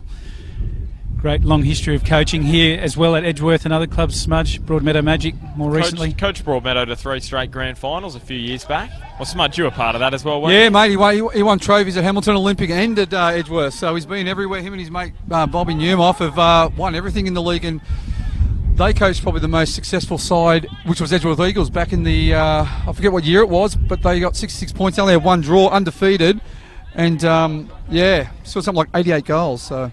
Yeah, and very well respected in the footballer community, Robert and Bobby. Yeah, the last Broadmeadow coach to win the grand final back in 2013, actually against Lambton Jaffas. At wheeling out. Now Bazzari. Weaving his way forward. Tyson Jackson, who had that chance a moment ago. 3 goals for him this year, and again he's dangerous cutting down that right edge. Yeah, like when he's facing forward. He's like a Shane Paul facing forward in and around the box, isn't he? He sort of goes on those winding runs. Lambton's back forward just starting to sit deeper and deeper and deeper. And you can see that, can't you, with the positioning of Josh Evans there, right inside Lambton's half of the ground. They just need to be... I know they're trying to get or force Edgeworth to come at them, therefore they can get them on the counter-attack. They just need to be very careful. They're starting to invite Edgeworth right onto the 18-yard box. Well, Lambton's assistant coach, Scott McCartis, just headed down maybe to chat to the Lambton bench, so we may be waiting. We could see Joe Wheelhouse. We might see Liam Odell, more a defensive player. Joel Griffiths down there as well. as is Pat Brown. And here's Braden Crowley. The 11 out there at the moment. They're doing a wonderful job. He's been good, this bloke. He's been very good. Very impressive. And he's worked hard in defence as well. Hamill, the goal scorer for Lambton. Great touch from Duncan.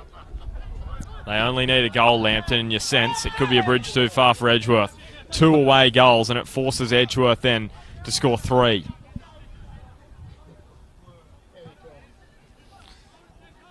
So a goal for Lambton kills off the contest. Unless Edgeworth produce a miracle. Josh Rose seems to be moving cleaner now. Smudge. Just ran it out, whatever it was. So less than 20 to go now. Just ticked over the 70th minute mark in this second leg. The semi-final between first place and 4th. Edgeworth finishing the season as the premiers. Lambton in 4th place. The grand finalists from last year, these two. Just looking at Lambton's bench, look like Joel Griffiths is about to come on. Some great experience coming on. Obviously a quality player. I wouldn't be surprised if they changed Brent Hamill. He's barely played in 10 weeks, and he's been superb again today. He's starting to look a little bit tired. However, you know, he's a handy player to have out there too. Isn't he? And he won't want to come off either. There's no doubt. Or are we going to see a brother-for-brother swap? Well, Luke Remington's gone down again here, so maybe his minutes are numbered. So Joel Griffiths just having a squirt of water. But if you have a look at Brent Hamill, they've pushed him up front in the number 9. Like, obviously he's a little bit tired, so just to give him a little bit of a rest. There's still 20 minutes to go. Still a long time. And he hasn't been playing. So I see Remington, very ginger. Joel Griffiths, who will come on in just maybe a matter of seconds. He's been playing in the midfield for the majority of this year. He hasn't actually scored in 12 matches. Hasn't scored since round 3 for Lambton. And Smudge mentions Hamill going up into that front line to get a bit of a rest. Typically it's known that the midfielders would do the majority of the workload. And that fact is just giving him a breather. So he'll do less running there, but can be more of a hold-up and a target man. Can I say, just on Luke Remington, he's been superb today. I like the way that Pascoe put him in as that number 10. He's been so busy in defence, in attack. He's had a great game. Oh, he has. He's been chasing everything down and just been in everything. So do you sense Brendan Hamill's going to stay out there, at least for the foreseeable future? And I think it's a smart move. They just pushed him forward a little bit so he can have a rest, so he can sort of tuck in. Well, as I mentioned before, he can be hit. And balls played into him, he can hold it up, and he's strong enough to do that. And his ability to read the play, get other players in and around him, let the play catch up where he needs to.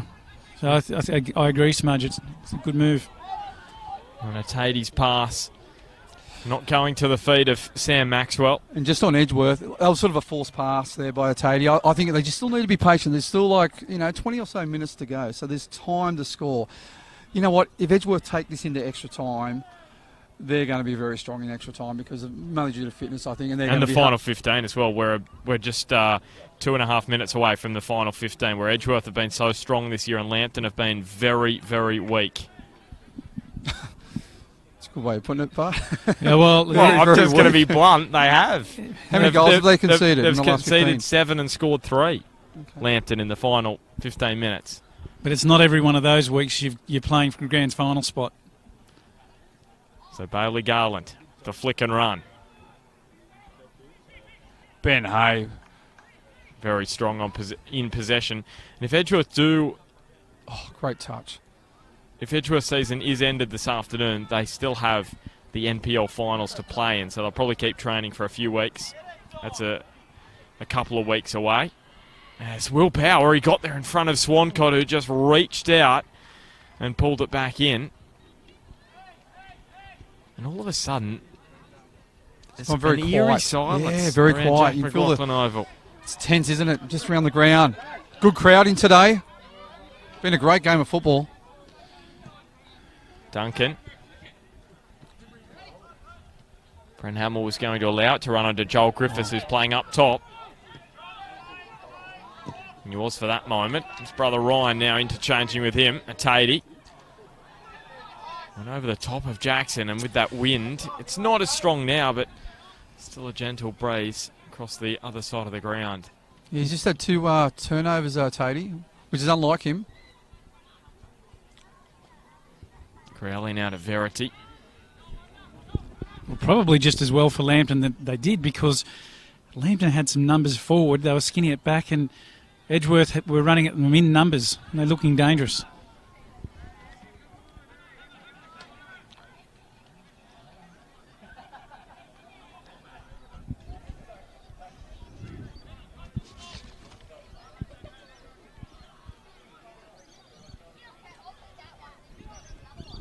So here we are, final 15 minutes.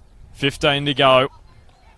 Oh. And Edgeworth with an opportunity just as we tick over to the 75th minute. It's Dylan Holtz. He couldn't reel it in for that moment, but he got it back under his boot. And Michael Kantorowski, like a giant at the back, hoofs it clear. Can I just say, that's the first time I've seen Lambton look tired in the game. They look slow to get back. I think they're going to be just trying to hold on for this final 15 minutes. Bazzari. Duncan got in front of Bauer, and now Bazzari back on possession. Oh, great turn. It was a good turn from Crowley. He had 2 and 3 across him. Jackson decides he has to foul. Tell you what, boys, he's looking sharp today, isn't he, Crowley? I like him playing on this left-hand side, cutting in.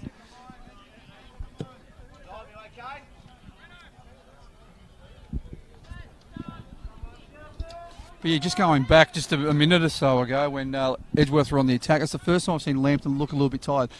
It's been a high-intensity game, so obviously they're going to get a little bit tired because they've had a few players out injured for most of the year, so match fitness is maybe a slight problem. But the Sessions nice lobs touch. it to Joel Griffiths, and if his brother Ryan could have kept that one down, and across Josh Lowe, it was curtains for Edgeworth.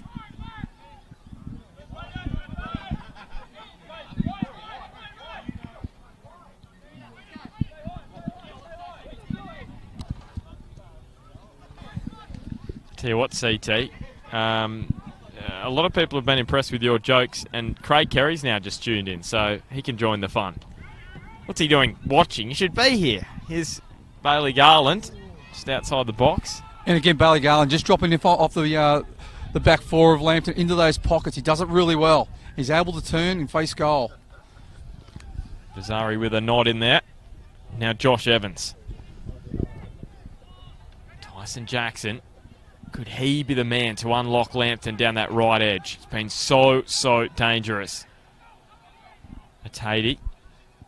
Bailey Garland. Rarely had a chance, Bailey. This one deflects off Atadi. And Verity will just expertly let it run over the line. Smudge, Cameron Burns has said on the Facebook chat, CT is nailing the jokes today. Well, I'll tell you what, Cameron, he hasn't nailed a joke all year, to be honest. But and it was a very good pun. Smudge, have you not realised it's a pun? I don't think Nailing the jokes. oh, sorry. Because it was a joke about nails. Well played, Cameron. Oh. Now Smudge laughs. He laughs at yours, Cameron, not mine. Maybe Smudge just doesn't get the jokes, CT. Do they go over his head? No, he gets him. He just doesn't like him. Nice, click on. Here's Pat Wheeler. Brent Hamill is offside. Sorry, we should be more serious. With 12 minutes to go in the season for potentially one of these sides. Could be more if Edgeworth can equalise. Will Bauer. Just on Lambton, I'll tell you what they've done really well is kept Josh Rose a little bit quiet on this left-hand side. Last week, he was bombing forward on this left-hand side, causing all sorts of problems. But Pasco's come up with a pretty decisive plan, especially having Brent Hamill on him, always in his face. So Brent Hamill, the difference between the two sides at the moment. No, we're not making it up. Former Eagles man came back to haunt his former club.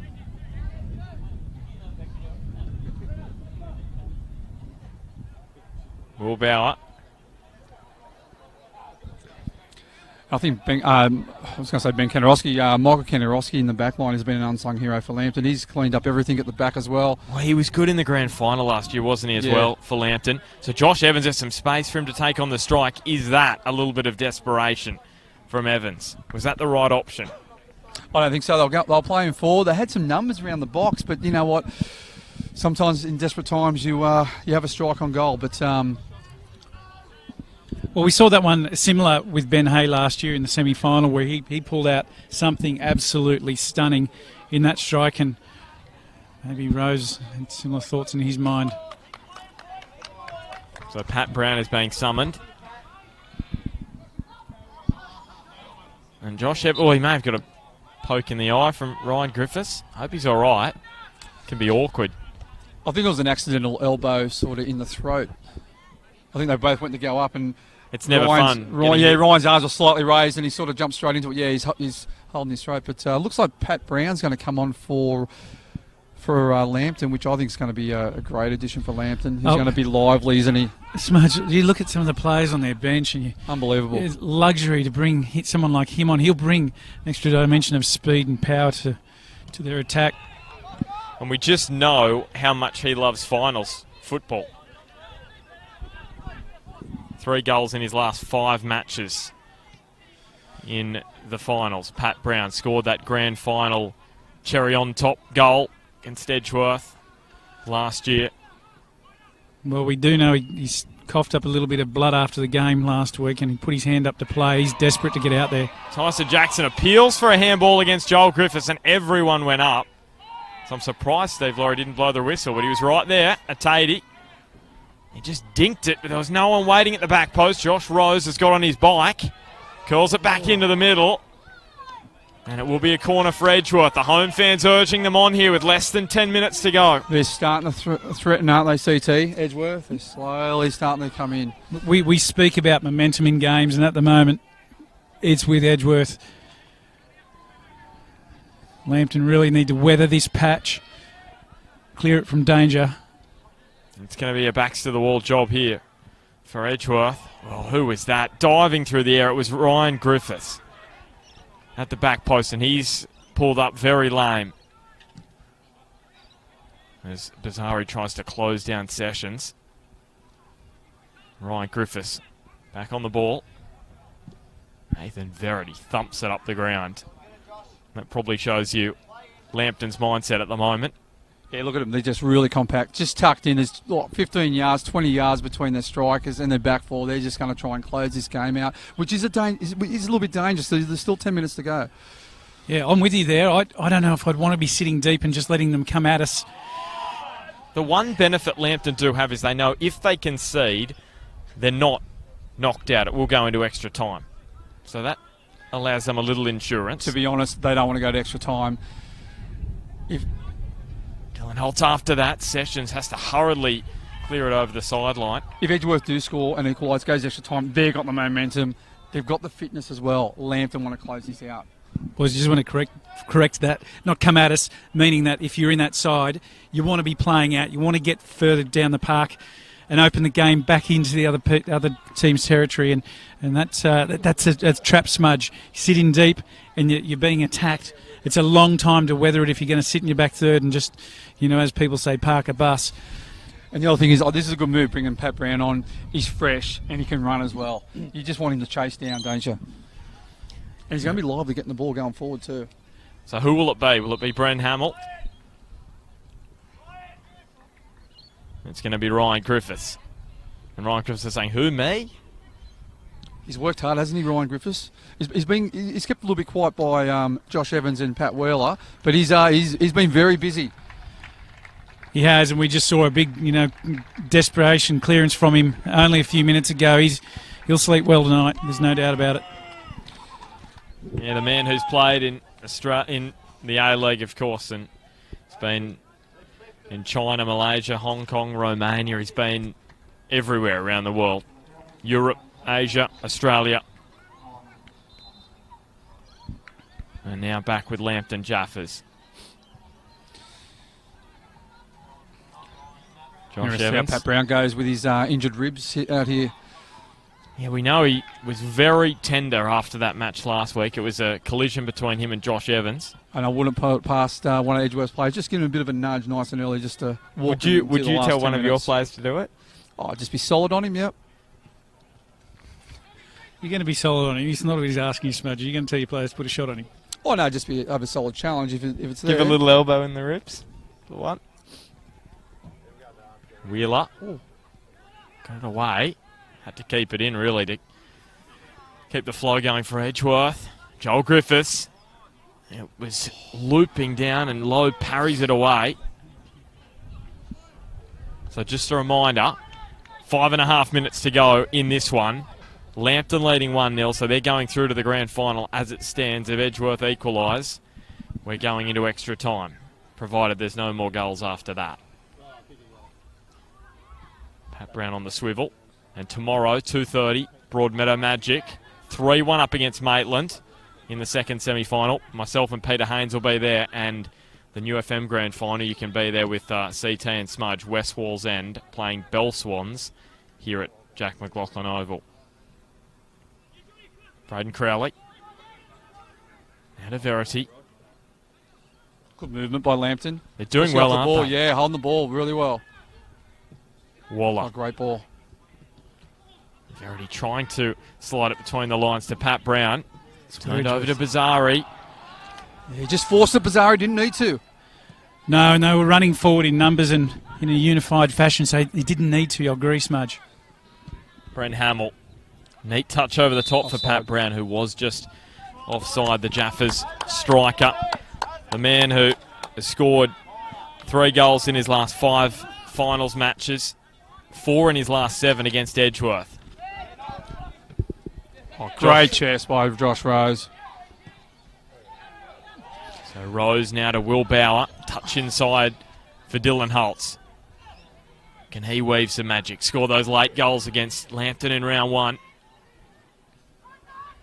Rose, he was tempted to take on the strike, and his ball was neither here nor there, and Swancott just lets it trickle over. But you know that was Lambton's pressure on the ball. They put pressure on Rose straight away. They got numbers behind the ball. They're really keen to ride this game out, aren't they, CT? Yeah, absolutely. And Edgeworth maybe in for another change. Our mate from Port Macquarie, Aaron Pettisano, on the sideline warming up, telling Rod Lindsay he's already ready. He's ready to go. So it's just a matter of Zane and his timing and what he wants to do. Well, only the one change for Edgeworth thus far, and that was Will Bauer coming on. So Jamie Burns, another attacking player, on the bench. But here he is, the substitute, Will Bauer. He's added some late energy. Whips it in. Tatey with the flick. Couldn't get the power on the header. Well, he was offside anyway. Actually, he wasn't offside. It was Bailey Garland closer to the touchline. You can see the assistant angling the flag down towards that side of the ground. And Edgeworth are going to make another change now, with less than 3 minutes of normal time remaining. Smudge, and very much looking forward to the grand final between Bell Swans and West Walls End tomorrow afternoon here, as Bart said. Jack McLaughlin can join us for that one. Some experience in those 2 groups, there's no doubt about that. Pat Brown, it basically fell into his lap. Tatey will have to be strong. Gives it away, and now Griffiths to Crowley. Hamill was free, as Smudge said. Now Josh Rose. What's the option here for Edgeworth? Are they looking long? Pat Wheeler goes for a run. He's going to continue that.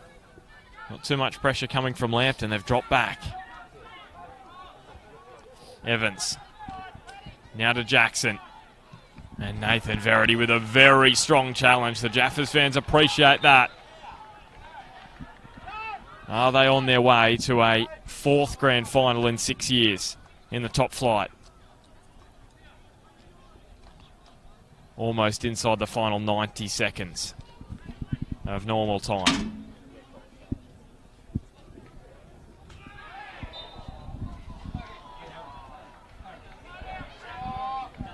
Brent Hamill unimpressed with the treatment.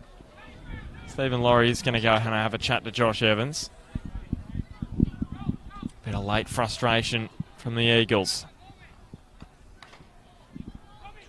And maybe a 4th straight grand final is just out of their reach. They've never done it before.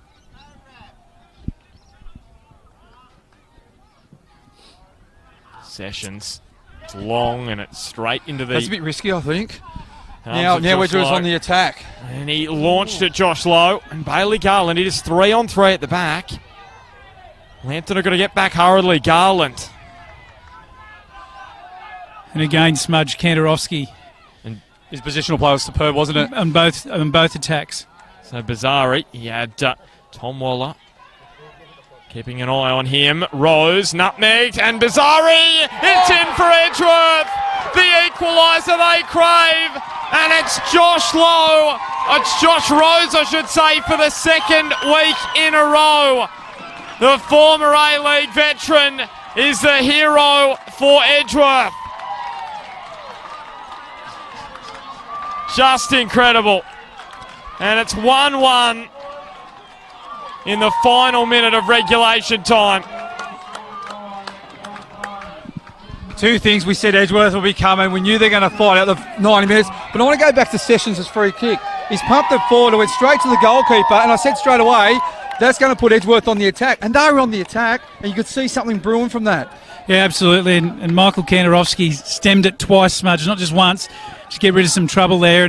But they were relentless, Edgeworth, and just absolutely willed that home. Well, they were denied Edgeworth in the FFA Cup in the final minute, an equaliser against Hamilton. On this occasion, they weren't.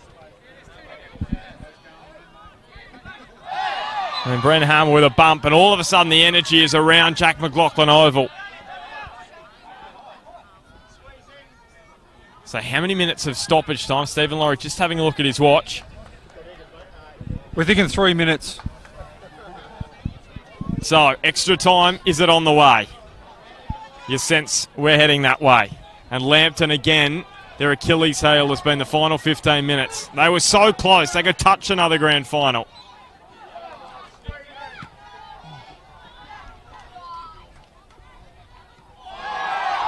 Bailey Garland was knocked off his feet, and Laurie gives Lambton Edgeworth the free kick. Michael Kantarovski unimpressed.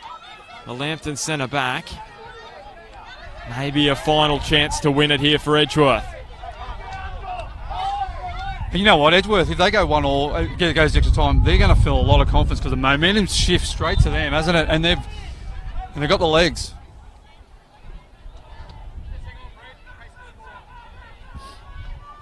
Don Bazzari had the run of Josh Evans at the back post. Tatey just lumps it forward. Dylan Hulse, this would be one incredible comeback. He snaps the shot, and Swancott had to get down low and get down quickly. Great ball by Swancott.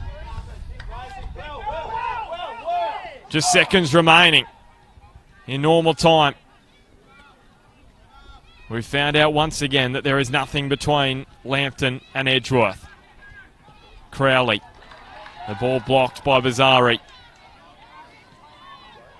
Between the lines saw the run of Bailey Garland. He's been good sessions, hasn't he? His positional play, him and Kantarovski's been solid through the centre of the park. Griffiths with the angled run. He just curls the pass to Marcus Duncan, so maybe one final chance. And his ball let him down there, Marcus Duncan, straight to Josh Lowe.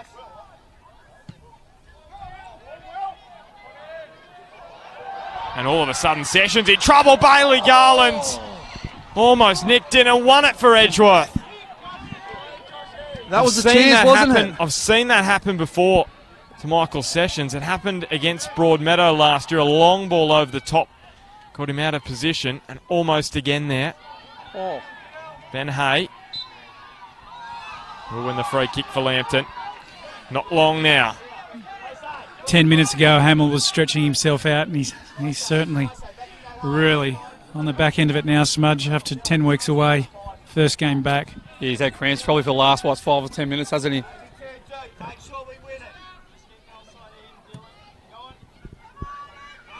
So Pat Brown, he was able to bring it down first time.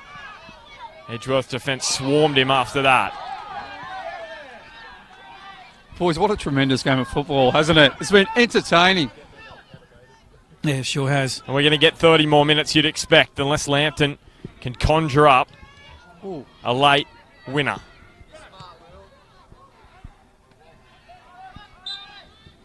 And that will do us. Full time at Jack McLaughlin Oval. Don't go anywhere. There'll be 30 extra minutes. For the second year in a row, Edgeworth are going to extra time at home. after a mighty fight back in the second half. Lambton scored via Bren Hamill. It was a severe deflection en route to goal. And then in the final minute of regulation time, Josh Rose equalised for the Eagles to make it 1-1. Probably a fair result in the end this afternoon after 90 incredibly tight minutes of football. It finishes full time. Edgeworth Eagles 1, Lambton Jaffas 1. We've got 30 more minutes, boys. Exciting stuff. We might just take a quick break and then we'll be back in 5 minutes.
All right, extra time. Just about to get underway at Jack McLaughlin Oval. This first semi-final between Lambton and Edgeworth.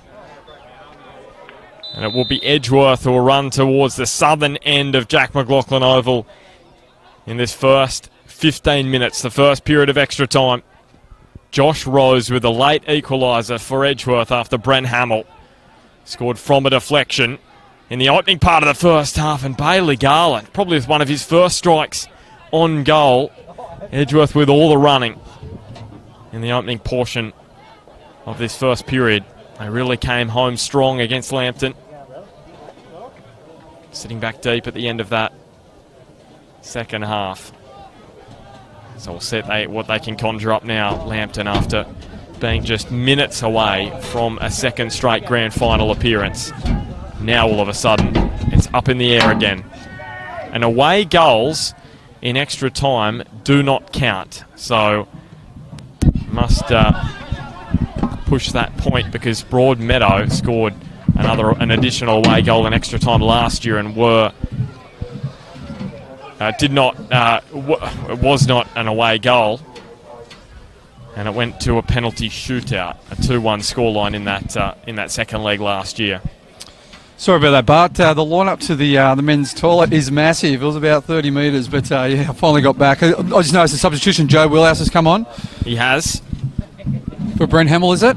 Yeah, Brent Hamill sitting back in the bench. He's been superb, Brent Hamill. He did his job, didn't he? Yep.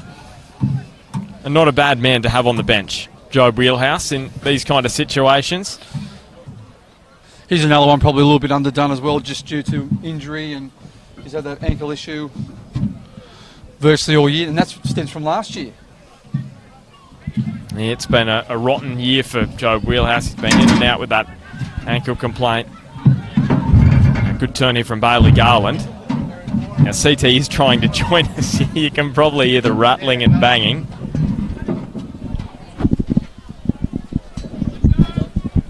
So Swancott out to Kanarowski. Welcome back, CT. Thanks, Bart. All of a sudden we can just take a bit of a deep breath because it's going to start to just simmer a bit at the start of this first period of extra time while both sides just get their feet again. Back on an even keel, on a knife's edge. Sam Maxwell, the throw onto the noggin of Sessions. Crowley, who's probably been Lambton's best. Yeah, I agree. Crowley's been superb. Oh, well played. Joe Wheelhouse, he has Will Bauer, who is just too quick from behind. I don't think he got a call from his teammates there. Will Bauer just blindsided him. Tyson Jackson. It's been likewise for Edgeworth.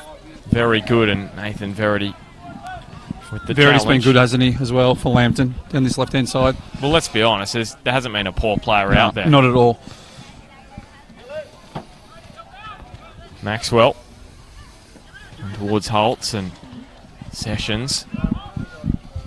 Boots it clear. We're talking about Lambton's decision to really push back defensively in the final minutes, probably the final 20 minutes of that match after, final 20 minutes of normal time, I should say, after they scored that opening goal this afternoon. Did it come back to bite them in the end?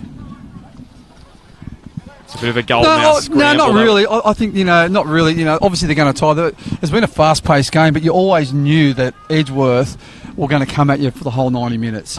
So I do go back to Sessions' free kick, which went straight to the goalkeeper, who just pumped it forward, and then they were under pressure. If they played it short, kept the ball a little bit, they could have wasted more time and, set their defensive structure. But all of a sudden they were under. Bauer calls it, and Swancott got out the left mitt and hauled it in.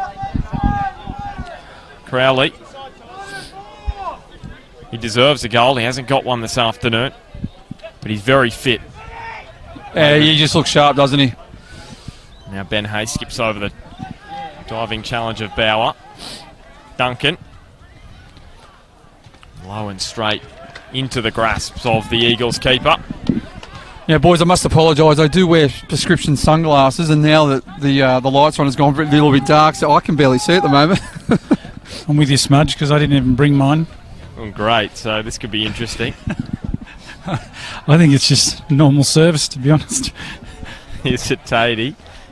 Because we're going to extra time, CT, does that mean we get another joke? An extra joke? Hopefully not. Yeah, here we go. Wheelhouse. First time touch onto Griffiths. And Griffiths over the top to Pat Brown, who pulled out of the run. Just on there, Edgeworth for the second time in the match, we're probably a little bit square. If Pat just timed his run a bit better, it could have been away. Now, if Edgeworth make a 4 straight grand final, they get through this one, they'll be the first side since Hamilton Olympic back in 98 to 01. And now, here they come. Josh Rose, full of confidence, sprays it just to the right, sliced under that one.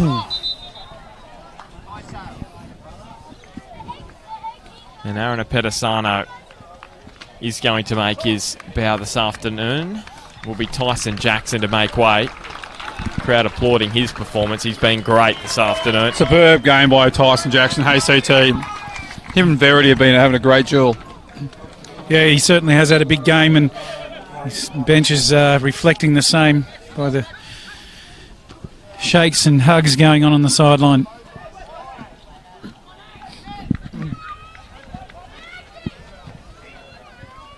Rose.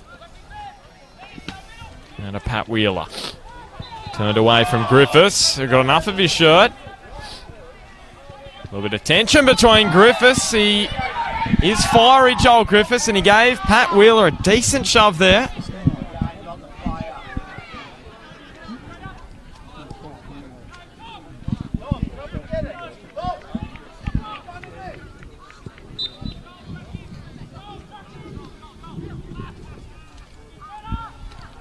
Josh Rose. Nodded it towards Wilbauer. But Edgeworth remain with the foot on the throat at the moment. This is what we're saying, Smudge, about Lambton. This final half an hour, how much fitness do they have? It looks as though at the moment they might just sit back and try and counter with the speed of Brown and Crowley.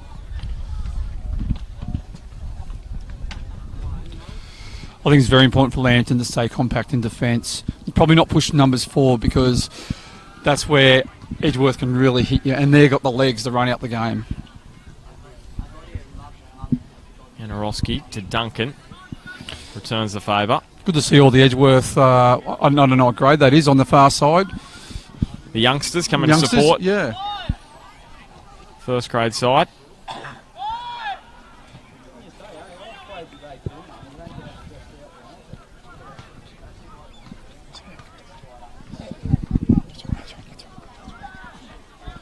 And it's another semi-final over this two-leg format, which has gone into extra time. Every year that I've been calling, I can't speak for 2014, but 2015, 16, 17, 18, we've had matches go into extra time. Every year. Just shows you how tight it is at the top. And that's why Zane's put a Pedisano on. His aggression, his intent, his desire. Well, another man that's likely to come on is Jamie Burns. Jamie's another one with those qualities and attributes. So Pat Brown, he's got defenders a little frazzled at the moment. Not Sam Maxwell, though.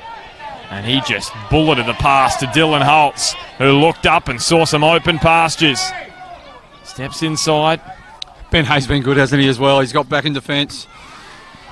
Marcus Duncan has thumped that one over towards the crowd. And that's what I was saying before, because Lambton's had to change their structure a little bit, and with personnel, they just need to be careful pushing numbers forward because they probably haven't got the legs to get back once they push forward. Bauer. So a substitute, a Pedisano, man from Port Macquarie. Now his strike high and wide.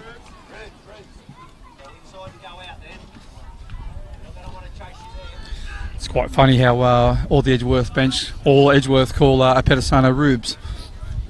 Be interesting if they make the grand final next week. Are you saying Magic will make the grand final? Well, they're in a position where you would class them as favourites, Smudge. True. I'm just saying it would be interesting if they met. I'm not saying Magic are going to win. I just said it'd be interesting if Edgeworth played Magic and Ruben Zadkovic on one side and Aaron Pedisano on the other. Well, one thing for sure is never underestimate Michael Bolch and what he's likely to pull out, because they've got to attack tomorrow and you'll see plenty of that from them. Crowley riding a couple of challenges, and then Josh Evans wins possession. And look at him go, like a gazelle through the midfield. Sessions on the swivel. Finds Brown.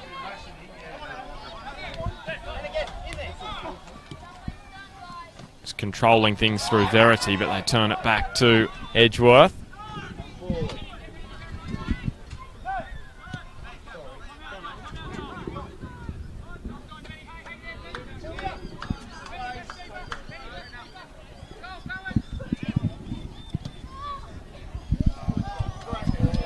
Dylan Holtz. Will Bauer now, and he's got Josh Rose overlapping down the left. Pass hit Marcus Duncan. Puts it over for a corner. It's been all Edgeworth in this first period of extra time. Been going for 11.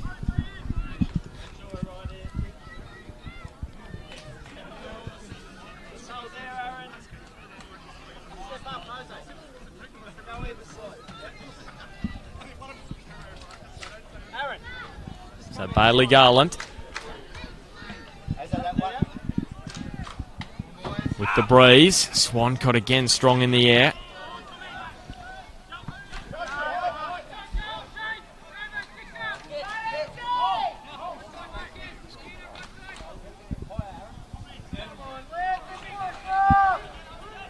We've got a bit of a chant in the crowd over here, a bit of a clap and a chant.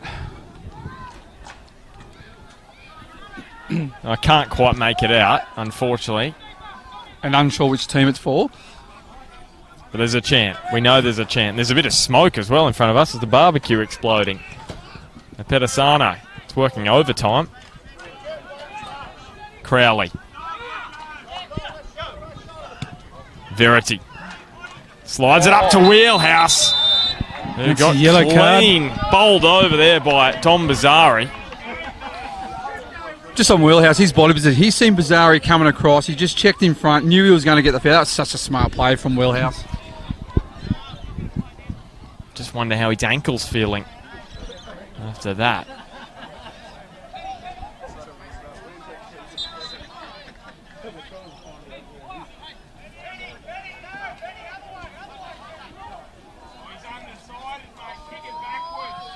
So the Jaffas skipper copping plenty from the... and here's Joe Wheelhouse! He scored in the grand final here back in 2014. There's another important goal for Lambton at this ground.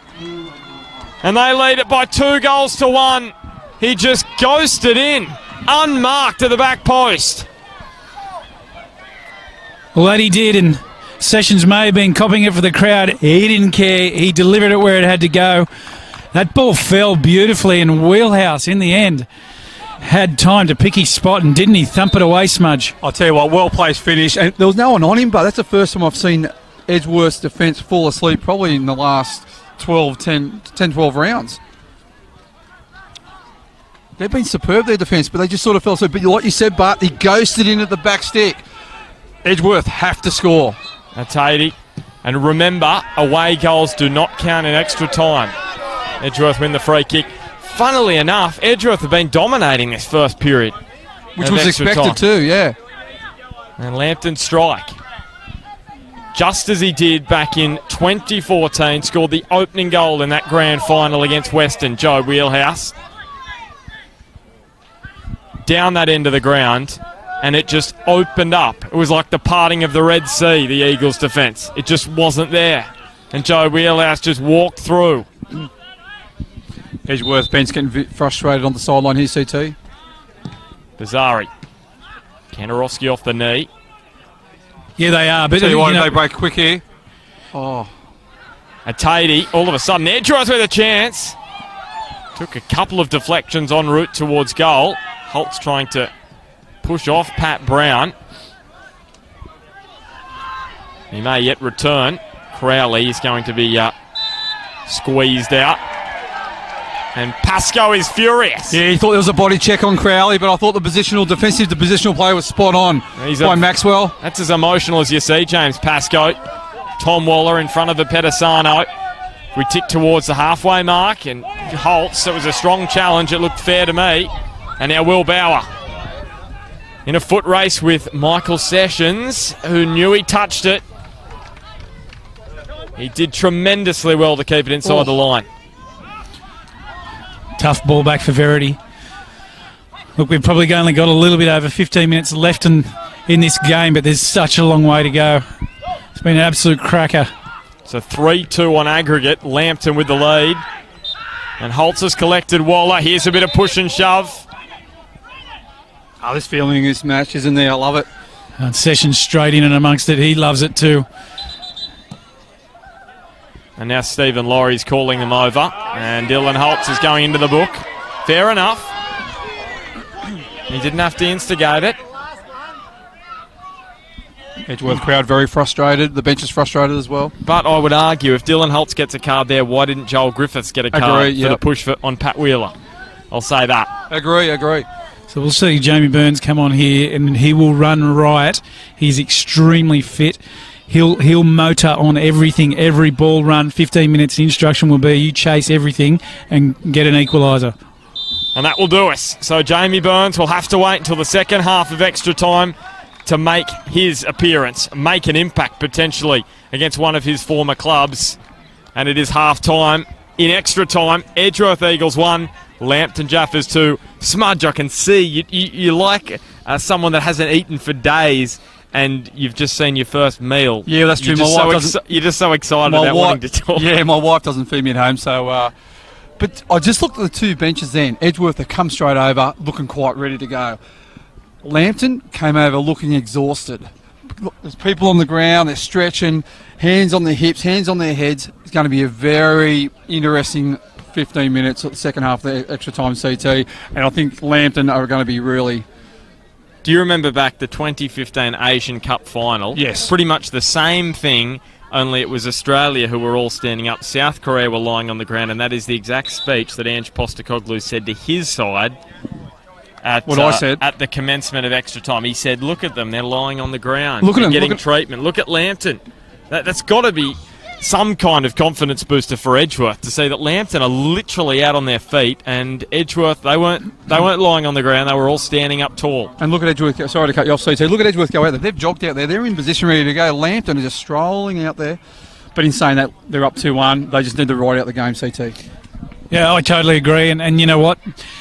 Wheelhouse is going to be a big part of this, not just in what he's going to do on the ball, but what he's going to do off it, and with that, just making sure that their shape is the way that Jimmy Pascoe wants it set up. So a big 15 minutes coming from him and from them. You get the feeling, Smudge, that probably if there's 5 to go, like they were doing in the last 5 minutes of regular time, they'll want to hang on, and is that the right tactic? Yeah, it's a tough one to answer, but like you said during the week, CT, you tip Lambton because they've got big name players. And that's why CT's winning the tipping comp, because he's been spot on with that this year. And maybe he's put the kiss of life on Lambton this particular match. But there's still plenty of time for Edgeworth. Oh, boys, there is a long way to go. And this game, look, I heard there were people leaving the ground with 5 minutes to go because they thought the game was over. And really? Unbelievable. And only a few, by the way, but that was the discussion being had. And now they're probably watching on Bar TV, which is good for us. Dylan Holtz, the push in the back of Tom Waller. So a little bit of a flashpoint between those two, Waller and Holtz. Will Bauer. So central to Edgeworth's fight back. Went to ground. It was soft. Good hay. Edgeworth fans weren't impressed. I thought he went down a little easily. I still think it's very important Lambton don't push too many numbers forward because they haven't got the legs to get back, and it's happened a few times. Happened just then. They had 4 numbers forward. They turned over. They didn't have the legs to get back. They just need to be a little bit careful. If I was them, I would just play really compact, play in Edgeworth's half. Great ball by Pat Brown. So Wheelhouse, the man who scored Lambton's second to put them ahead 2-1. And a step closer to the grand final. And Pat Brown in the back of Wheeler. Wheelhouse, great touch. Joel Griffiths, the legends combined. What a great one too, wasn't it? Yeah. Wheelhouse, that was superb. The weight of the pass was brilliant. Yeah, absolutely perfect. And Bart, you summed that up, 2 legend combined, and that they did. It was the touch from Jamie Burns, who's now on the park against one of his former clubs. He's been with Western, Olympic, Lambton Jaffas, South Cardiff over the last 5 years. Now with Edgeworth. Yet to play in a grand final, Jamie. Pedisano beats a couple and ploughs it into the back of...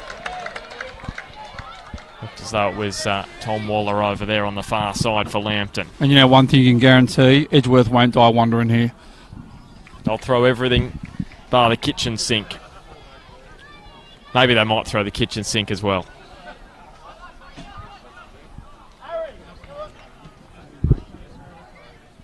So Bauer. And Joel Griffiths strong at the near post. So they've already been on the brink. Edgeworth scoring in the final minute of regulation time. They're now down 2-1. Surely they couldn't do it again. Dylan Holtz. I would never, ever ride Edgeworth off. Sam Maxwell. No, I'm not riding them off. And there's plenty of time. If there's one side in the competition that you would expect to get out of this situation, it is Edgeworth. Josh Evans. And nice and compact here, Lambton, like we said. Now Braden Crowley. It was Sam Maxwell awake to the danger, but it was Tom Waller. Very solid in the midfield for Lambton there. Holtz had Verity come from behind, and now a Pedisano. Bauer. Wheelhouse shut him down. Smothered the pass. Crowley.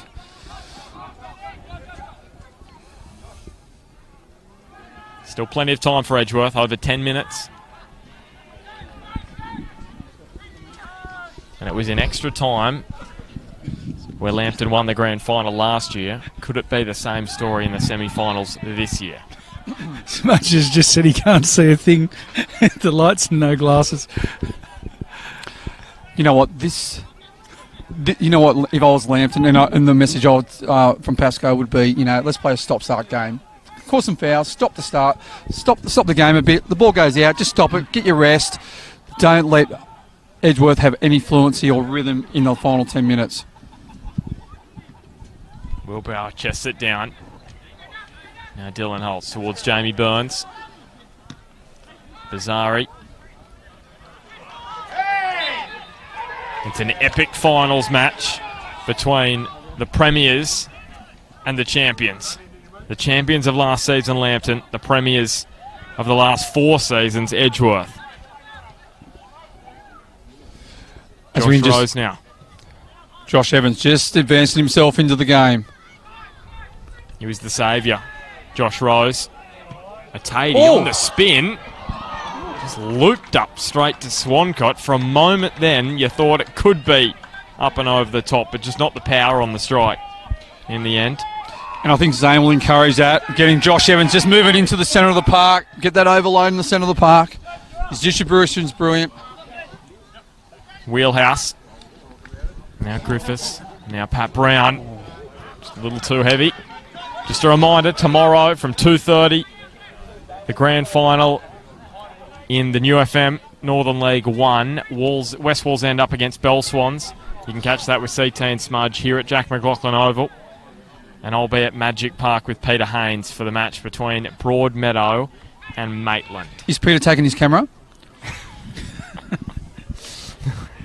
The official photographer for Northern Football, Smudge, is that what's references to? I don't think so, because it's not a Northern Run event. Oh. Broadmeadow will be running the event.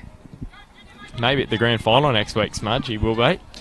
I'll tell you the key here in the last 8 or so minutes is Brad Swancott. His communication is the key. You can hear him just barking orders, telling his defence to shift. Rose across the face. Holtz. Now Evans. Swancott again up there.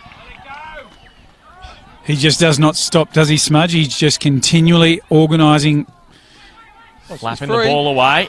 Tatey wins the corner. He brought it down nicely, but Lambton got bodies in the way. And as you can see here at Edgeworth, the buses are just over there behind the ground, the big yellow buses. And it's extended into Lambton's 18-yard box, hasn't it? They have extended into Lambton's box. They've basically driven one out of the car park and across the field. This one, in it comes. It was Michael Sessions, towering there. He's been great, hasn't he, Michael Sessions? Him and Kennerosk in the centre. Unsung heroes for Lambton's. Not over yet, but... Pedisano got enough of a clip to earn a free kick. Wheeler rolls it to Evans, who got cleaned up by Marcus Duncan. And he'll see yellow. And this is a decent position for the Eagles. Great position.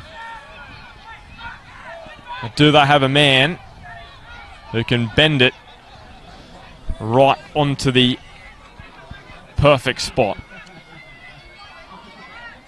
And Josh Rose is the man who is going to try and do that.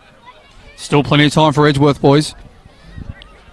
Just over 7 minutes to go in normal time in this second half of extra time. It's been a tremendous first semi-final. So here he is, Josh Rose, standing over it. Jamie Burns, he's got Josh Evans in there as well. Here he is, he dinks it. It falls at the back post, and there it is. They were on the brink the first time. They equalised, and they've done it again, Edgeworth. You just can't write this side off. And it's Don Bazzari who they're celebrating with. He's got the final touch. Just incredible. You couldn't make this up, this drama. Edgeworth deliver again. 2-2. Unbelievable. Unbelievable. We said they're going to keep coming and going and coming. Very important for Lambton to regroup here. They've got 7 minutes to go. Obviously, they're going to try and get a goal, but you know they need to be tight. I'll echo that. Unbelievable. This Edgeworth side is unbelievable, aren't they? Here they come again. Resilient is an understatement. Dylan Holtz chiming in. Here he is. All of a sudden, the energy just pulsing through the ground. A Pedisano! We've seen him do that before. And on the big stage, he's almost done it again. Unbelievable. Seriously, boys. And this is why I love this job, boys. And I hope you do as well, because to be here to witness this, it's just amazing. Michael Kanarowski. We've been spoilt the last few years, haven't we, with semi-finals in this competition. Yeah, absolutely we have. And this one now, the crowd are absolutely right into this. And kicking home, the home fans at least kicking home Edgeworth. So less than 5 minutes to go. What is the option from both coaches? Are they saying, let's play for penalties? If you're Edgeworth, surely you're going for it. The energy is just with them at the moment. 100%. 100%. I think if it's Lambton, you just need to hold on tight because, you know, you go to penalty just 50-50, you're still in it. But at the moment, momentum's with Edgeworth. As Pedisano got absolutely floored. And they're looking tired, Lambton as well. Here comes the card. Nathan Verity over there.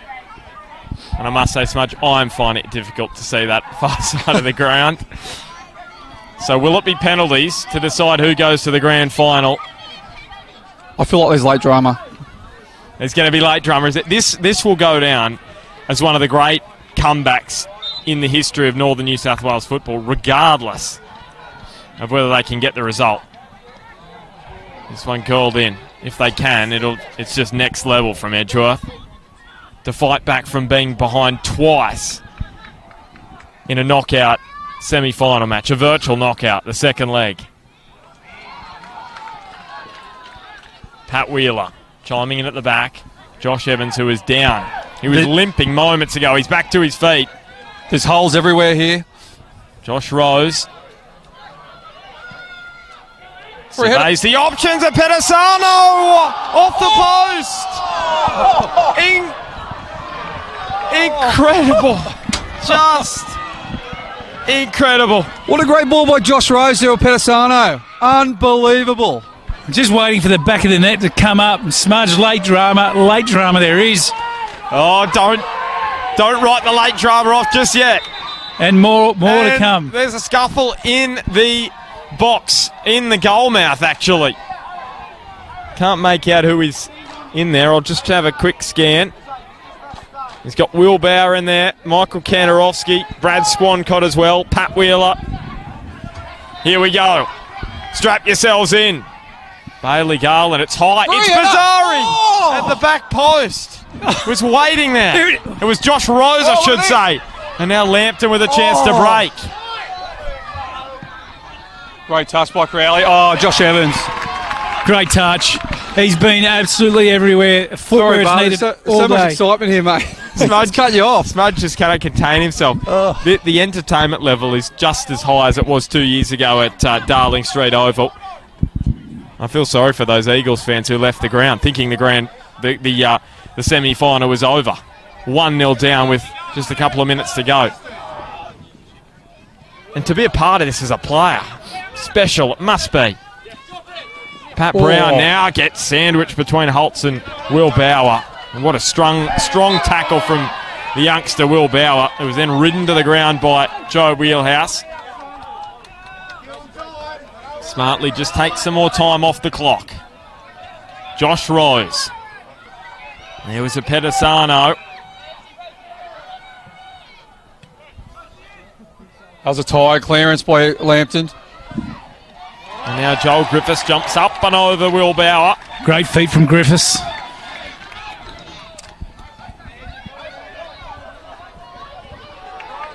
What a match of football.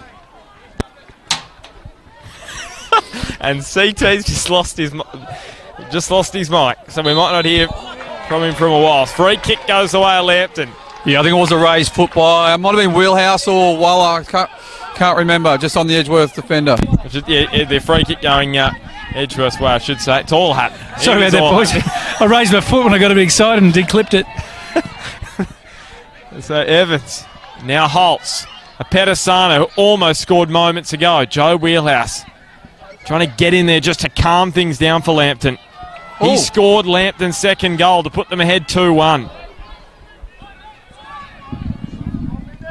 Verity now up the line.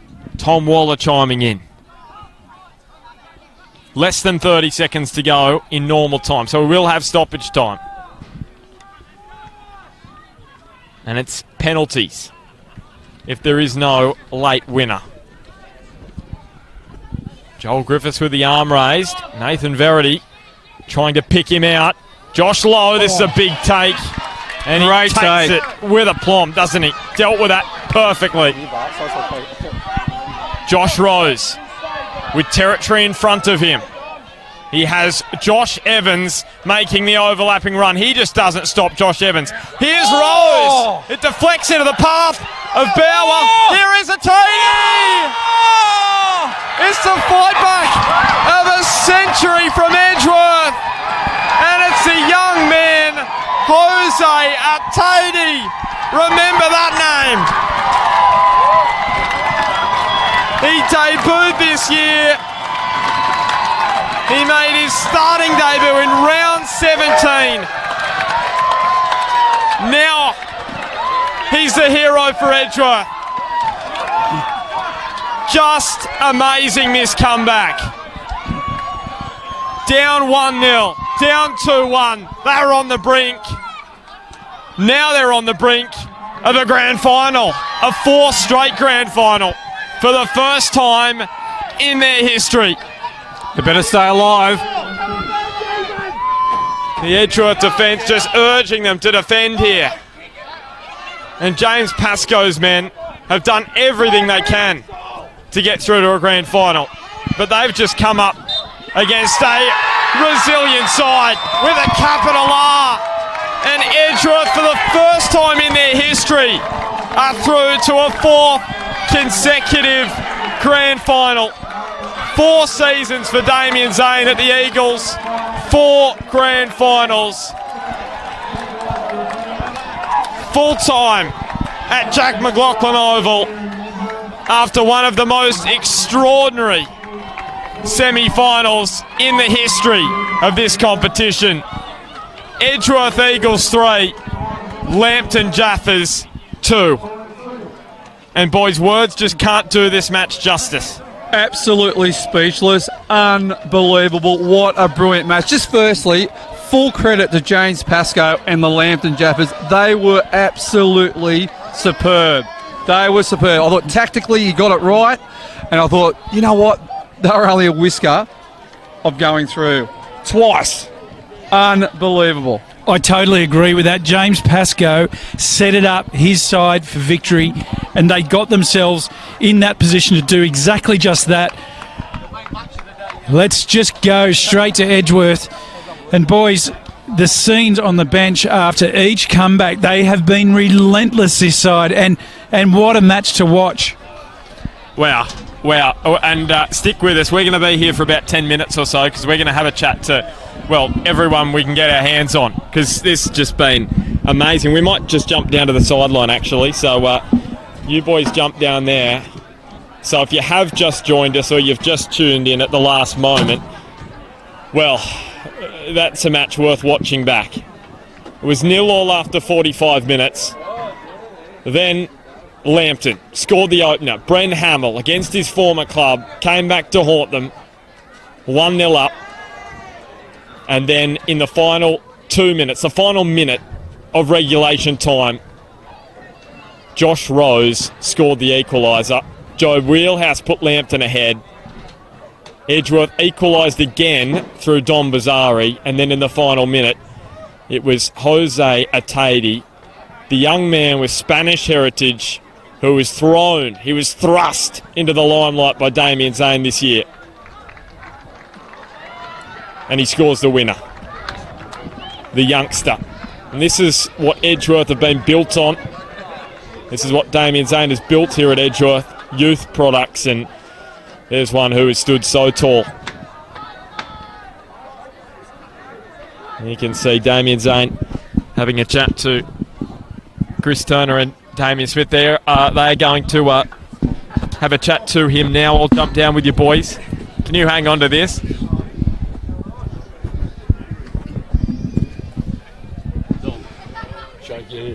So we're here with Damien Zane, the victorious Edgeworth Eagles coach, mate. How's the heart feeling, buddy?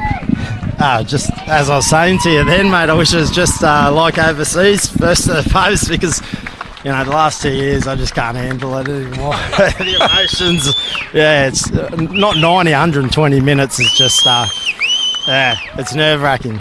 Just first, before I ask you a few questions about the game, full credit to Lambton today. They came out with a different game plan compared to the first semi-final, and they were very good, weren't they? And they were inches twice from going through the GF. But your boys, they just keep going, don't they, mate? Yeah, mate.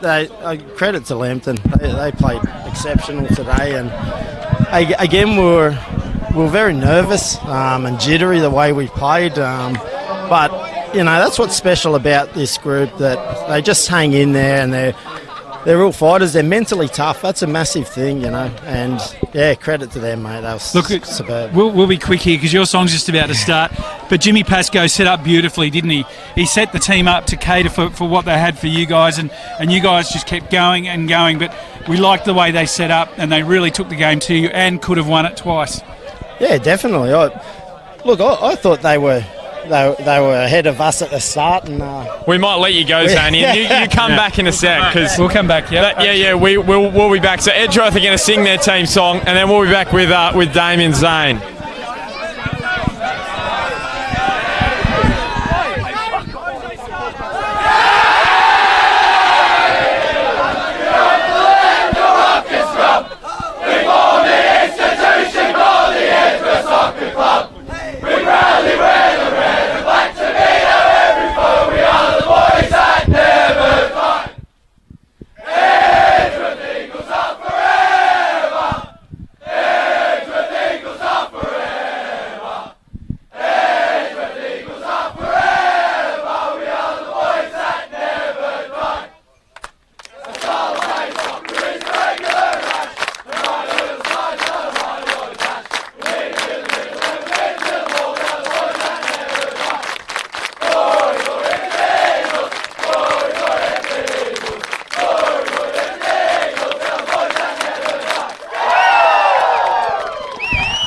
Well, that song could not have been more apt. They are the boys that never die. Just amazing. Damien Zane is going to come back.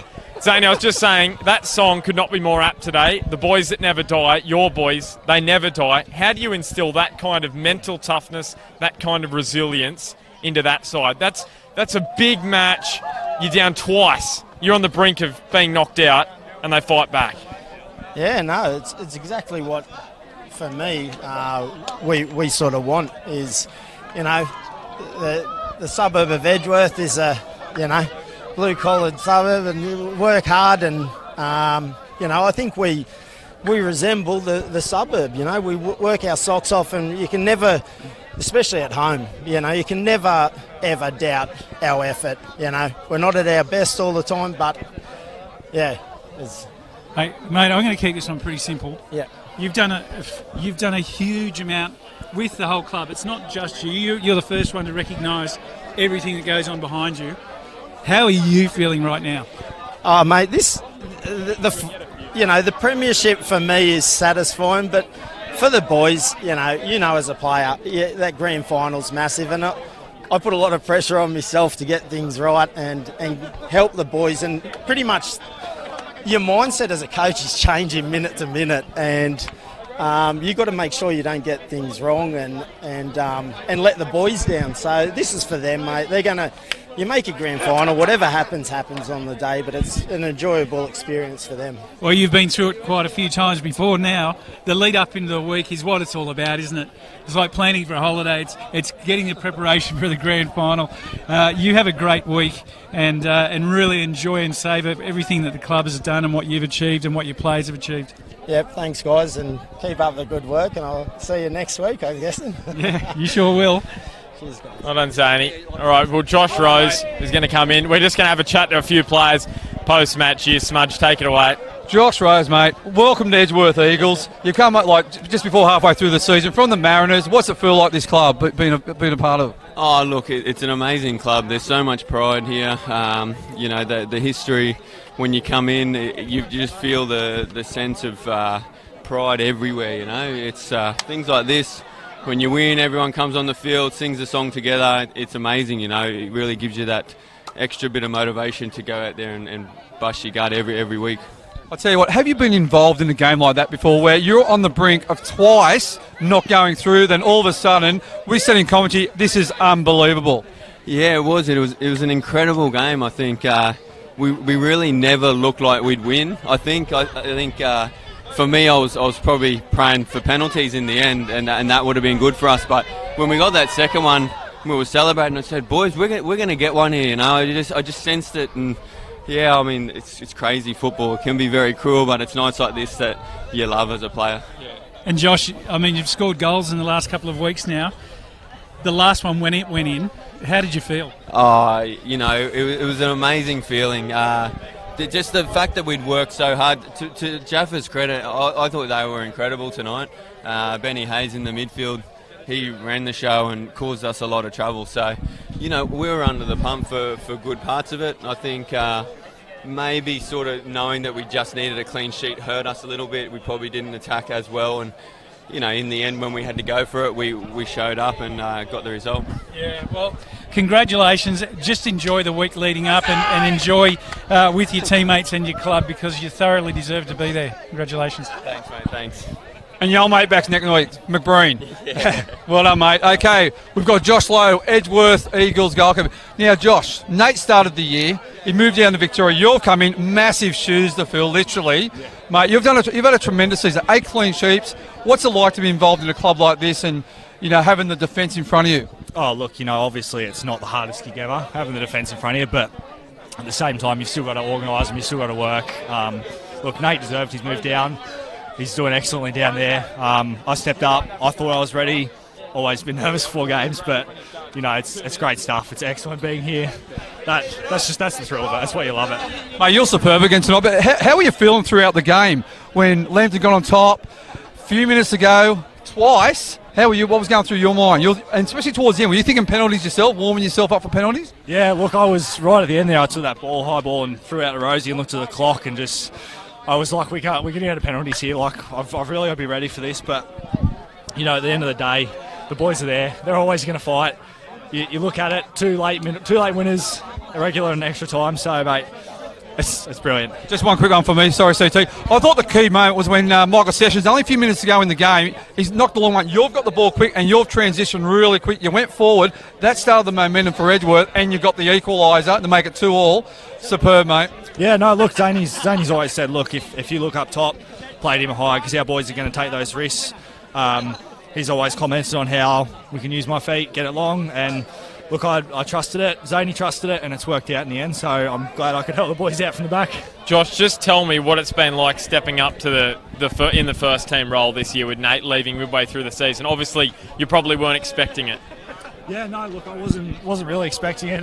We got to start of the year, and I was like, my goal was to next year then break into it. And we'd had discussions with Zaney about that, but look, he rang me. I was the first person he told when he got the ring down from Melbourne. So to step up in that environment's a big responsibility, you know, being the number one at the back. But look, the boys all helped. Everyone's been so great since I've been here 3 years at the club now. So, mate, it couldn't have been an easier transition with all the boys at the club here. One real quick one from me. You said before the game you're a bit nervous. If your heart rate then was, say, let's call it 90, what is it now? Oh, mate, it's above 220, I'll tell you that. It's above that. I was, through the whole game, just on and off, just kept going. So, well, you enjoy this moment with your team. Enjoy the week leading up to the grand final. We'll look forward to seeing you next week. Thanks very much. Good on you. And we've got Jose Atadi coming in here. Gary Borida, what's he doing? He just wants photos with everybody. Talent, I know. Jose. Here he comes. He's got the shirt off as well. Jose, congratulations, mate. What an unbelievable way to score your first grade debut tonight. Yeah, it was unbelievable. Really waited for the last couple of seconds there. Body was aching, but I just knew I had to get in the box. Something was going to happen. I could feel it. And picking up the crumbs, it's a goal, like, no matter how you score. And it took us over the line, yeah. Yeah, when just that moment before you struck and you knew it was on, was there any thought in your mind? No, like, when I hit the ball and I saw it roll past all the defenders, it was just bliss from there. Like, I knew it had gone in and I knew we won the game straight away, and everyone's running towards me, and it's just an unbelievable feeling. Just no thought went into the goal. As a young player, what was going through your head throughout the game? Like, there's only a few minutes to go. You're down 1-0. You're down 2-1. You're probably thinking, you know, it's over. The season's over. Let's go and party. Well, not really party, but let's go to Mad Monday. But what was going through your head with such a young player? Yeah, I was just determined to stay positive and make sure that we give it our all, even to the end. The game's not over until the whistle goes, so anything happened like we showed, like we were down in the first half of the extra time and we came back, so it's not over till it's over. That's what I was going through. Just one thing about yourself. I've watched you very closely over the past back end of the season. I was here when you made your debut against, I think, Hamilton Olympic. And Damien Zane, he's got so much faith in young players and players like yourself. And he puts you in big games. How were you feeling before the game? This game? Yeah. Yeah, I was feeling confident because I've been gaining confidence every week playing in the first game, feeling good. And worked hard to get my spot. And once I made the starting spot, I knew that I was good enough and confident enough to just play my best and play my game. And no nerves went into the game. Now, next week, massive game. Obviously, the grand final at Energy Australia.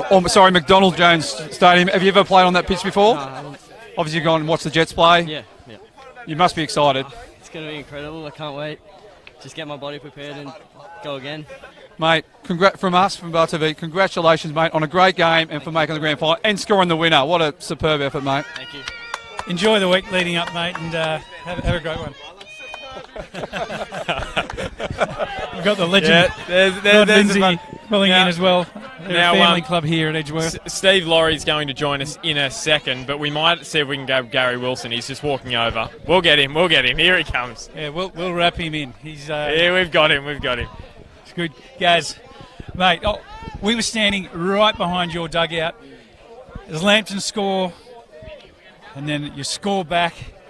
And then they score again, you score back, and then the winner at the bench said it all without any words. How did it feel as a coaching staff from you, who's someone that's put in so much, not only as a head coach, but in recent times? The boys just deserved it. I mean, the emotion on the bench was just basically what the players put in on the pitch. They just never gave in. We weren't at our best today. I thought Lambton were really good, probably the best we've seen them over the 3 times or 4 times we've played them this year. But we just never give in. The boys have just got courage and we just managed to find something all the time. And I just think it just spilt the emotion that we felt. You know, I've been involved in the club for a long time. It was just terrific to be back here and working with Zaney, you know, #1 coach in the north. So it's just terrific to be back here. It's a wonderful club. Just on the structure, we said before, Jimmy Pascoe, he set up really well. We thought we had that discussion and how he was going to do that, particularly using his players, knowing that you guys will not stop. As far as his setup goes, what were your thoughts when that first, say, 10 minutes or so? Yeah, we're always concerned with the way Lambton set up. We've not matched up with them well over the last couple of years, but we're confident we've matched up well against them this year.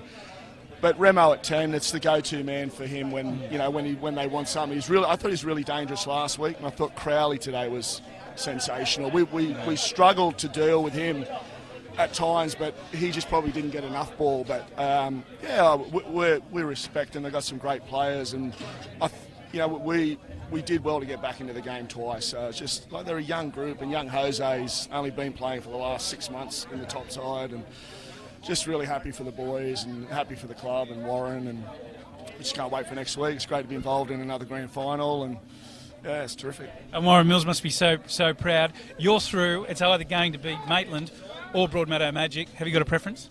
Oh, I don't think so. We've matched up well against both of them. Like, obviously, Magic have got the front running to be there. Anything can happen in semi-final football. I mean, I think we've probably produced the best match locally for quite a few years. So who's to say the same thing can't happen tomorrow? Bolch will have him primed. Spoke to him during the week. Not at work. He's never there, but he's they'll be ready. I think Clark is dangerous. If Magic sit back at all, it'll be at their peril. But yeah, I think it'll be Magic. Just a quick one, Gaz. I spoke to you before the game, and you did have a voice. Now you're starting to lose your voice. I was watching on the sideline, and the emotion throughout the game was unbelievable. I was in the commentary box. It was the same. I've been quiet all year. I mean, over the years, I've been emotional on the bench, but I've tried to calm it down. But you just can't help but get caught up in some emotion like that. I just want to have a quick shout out to my eldest boy, Zach Wilson. He scored his first goal for the club today as well. So just thought I'd get that in. He might be watching. Well, he will be watching. We'll watch Bar TV. But it's just great to be back here. And can I ask a quick question? You've been involved in this club for so many years. You've been head coach. We've coached against each other. Yeah. Just quickly on Damien Zane. What does he bring? Obviously, he gets results, but he hasn't got a job. This is his job. He's got time. But he's just. I coached Damien, and I've worked with him this year, and I've learnt more as a coach from Damien than I've learnt from any other coach. I think he's destined for bigger things. I hope he stays here long term, but because I've enjoyed working with him. One, because I think he's a great bloke and a great coach, but he's tactical awareness. He's awareness to pick up a young player and develop them very quickly and get them ready for big matches. And Jose's an example of that. Exactly. All the boys we brought on are young, and I just think the future for the club's it's all on his shoulders. He worked with young players, and it's just a pleasure to be working with him. And just finally, and it happens regularly, the team song afterwards on the field, it's quite emotional, isn't it? And you got all your past players, you got all your up-and-coming players. We'll just sideline them listening to it. Yeah. I've heard that song a few times over the years, and I hate it. Yeah. But because that means I've lost. Yeah. That means I've lost. But the emotion in that song was unbelievable. I think the greatest thing now is that the youth in the town at the club now is. They're all at the games, and I think it's happening at all clubs, but like when all the 13s, 14s and 15s are joining in, and that's just great. I think it's great for the future of the game, not just here, but overall. So Well, Gaz, enjoy the moment, enjoy the week to the lead up, and enjoy the grand final. We wish you the very best. You thoroughly deserve to be there. Well, hopefully we'll get a Mad Monday in. It's been a while since I've had one, so... Really? Yeah. Since last Monday. Bar TV is terrific for the game, and as coaches we get to look at the footage, and we're really excited that you're on board, and it's terrific that the job you're doing. So just quickly, are you going to go to Magic tomorrow? Are you going to watch it on Bar TV, or are you going to be here for the new FMGF? Chris Turner and I will be here. Yeah, I think I might be popping down here tomorrow. Yeah, I'll pop down here tomorrow and watch the second division grand final. But we'll have a look during the week at the game, and Zane will get it right again. So, mate, thank you. Congratulations, all the best, and we'll see you next week. Thanks, Gaz. And maybe if he is here, Smudge, there's an opportunity we might be able to have a chat to him on that occasion. We are joined now by Warren Mills. Warren Mills is probably the happiest man in New South Wales right now, I'm going to say. And Millsy, what do you say? What are you thinking? That has to be one of the best games of football in my 30 years at Jack McLaughlin Oval. That was just a phenomenal effort, you know. You know what? I know the stats Zany told me last year in 2017 for the last 15 minutes of a game over the season, something like 16-2 or something. And I was up on the balcony because Lambton are a very good, solid side. 5 minutes ago, just saying, Fergie time's going to come through for us. Fergie time's going to come through for us, and it did every time. You know, the players deserve so much credit, but Damien Zane, you know, how many young boys are out there? It's just phenomenal. And Zaney, the job he just does year after year, 4 premierships and now 4 grand finals in a row, you know. That Lambton side is a quality side, as I think Jimmy Pascoe alluded to, you know what I mean? So just such a hats off to the boys tonight, you know. Over 35s have won their grand final. Oh, the big Katara. Over 35s have won. We've got second division on here tomorrow, and somehow I'm supposed to say Sabre tonight. Hey, just quickly, Millsy, the ground is superb today.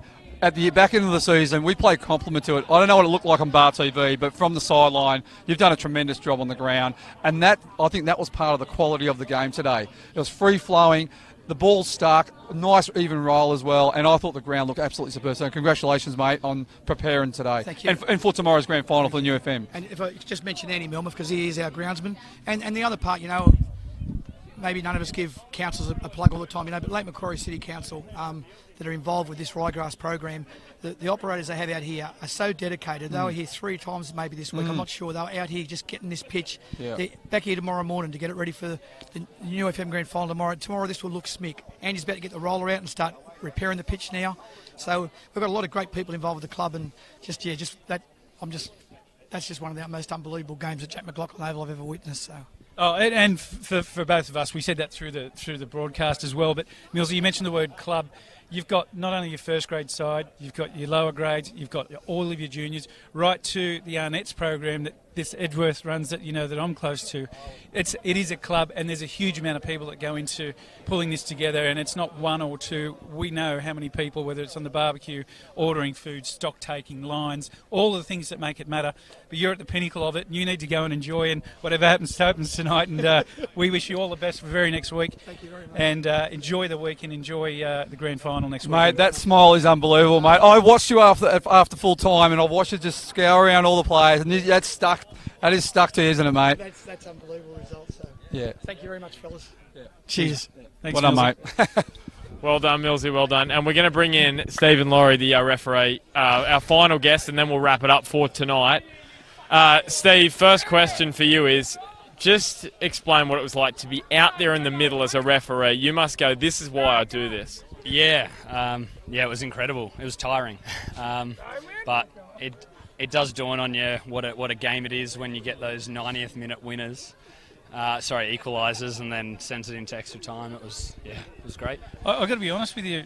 There was one point late in the game where that may have been a penalty. It wasn't ever going to be one, but if it had occurred, you don't want a game like this to be decided on a decision you make, do you? Look, we have to look at it as when something happens, if I give a penalty or don't give a penalty, that is a decision.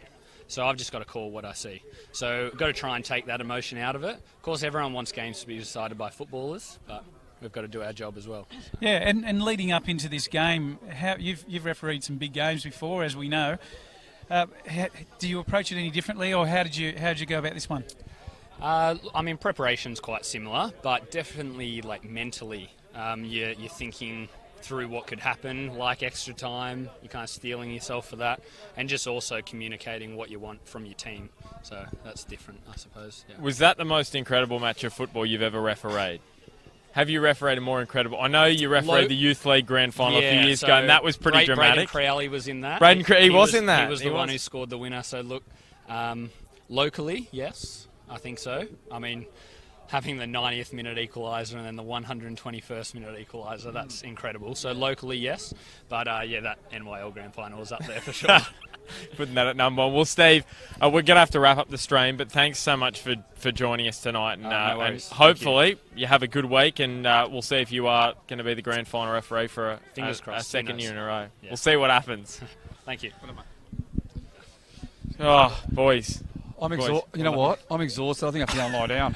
That was unbelievable. I've got a roast dinner at home, I think, so I might just eat that and go for a snooze. But boys, tomorrow you guys are at the. You're here again.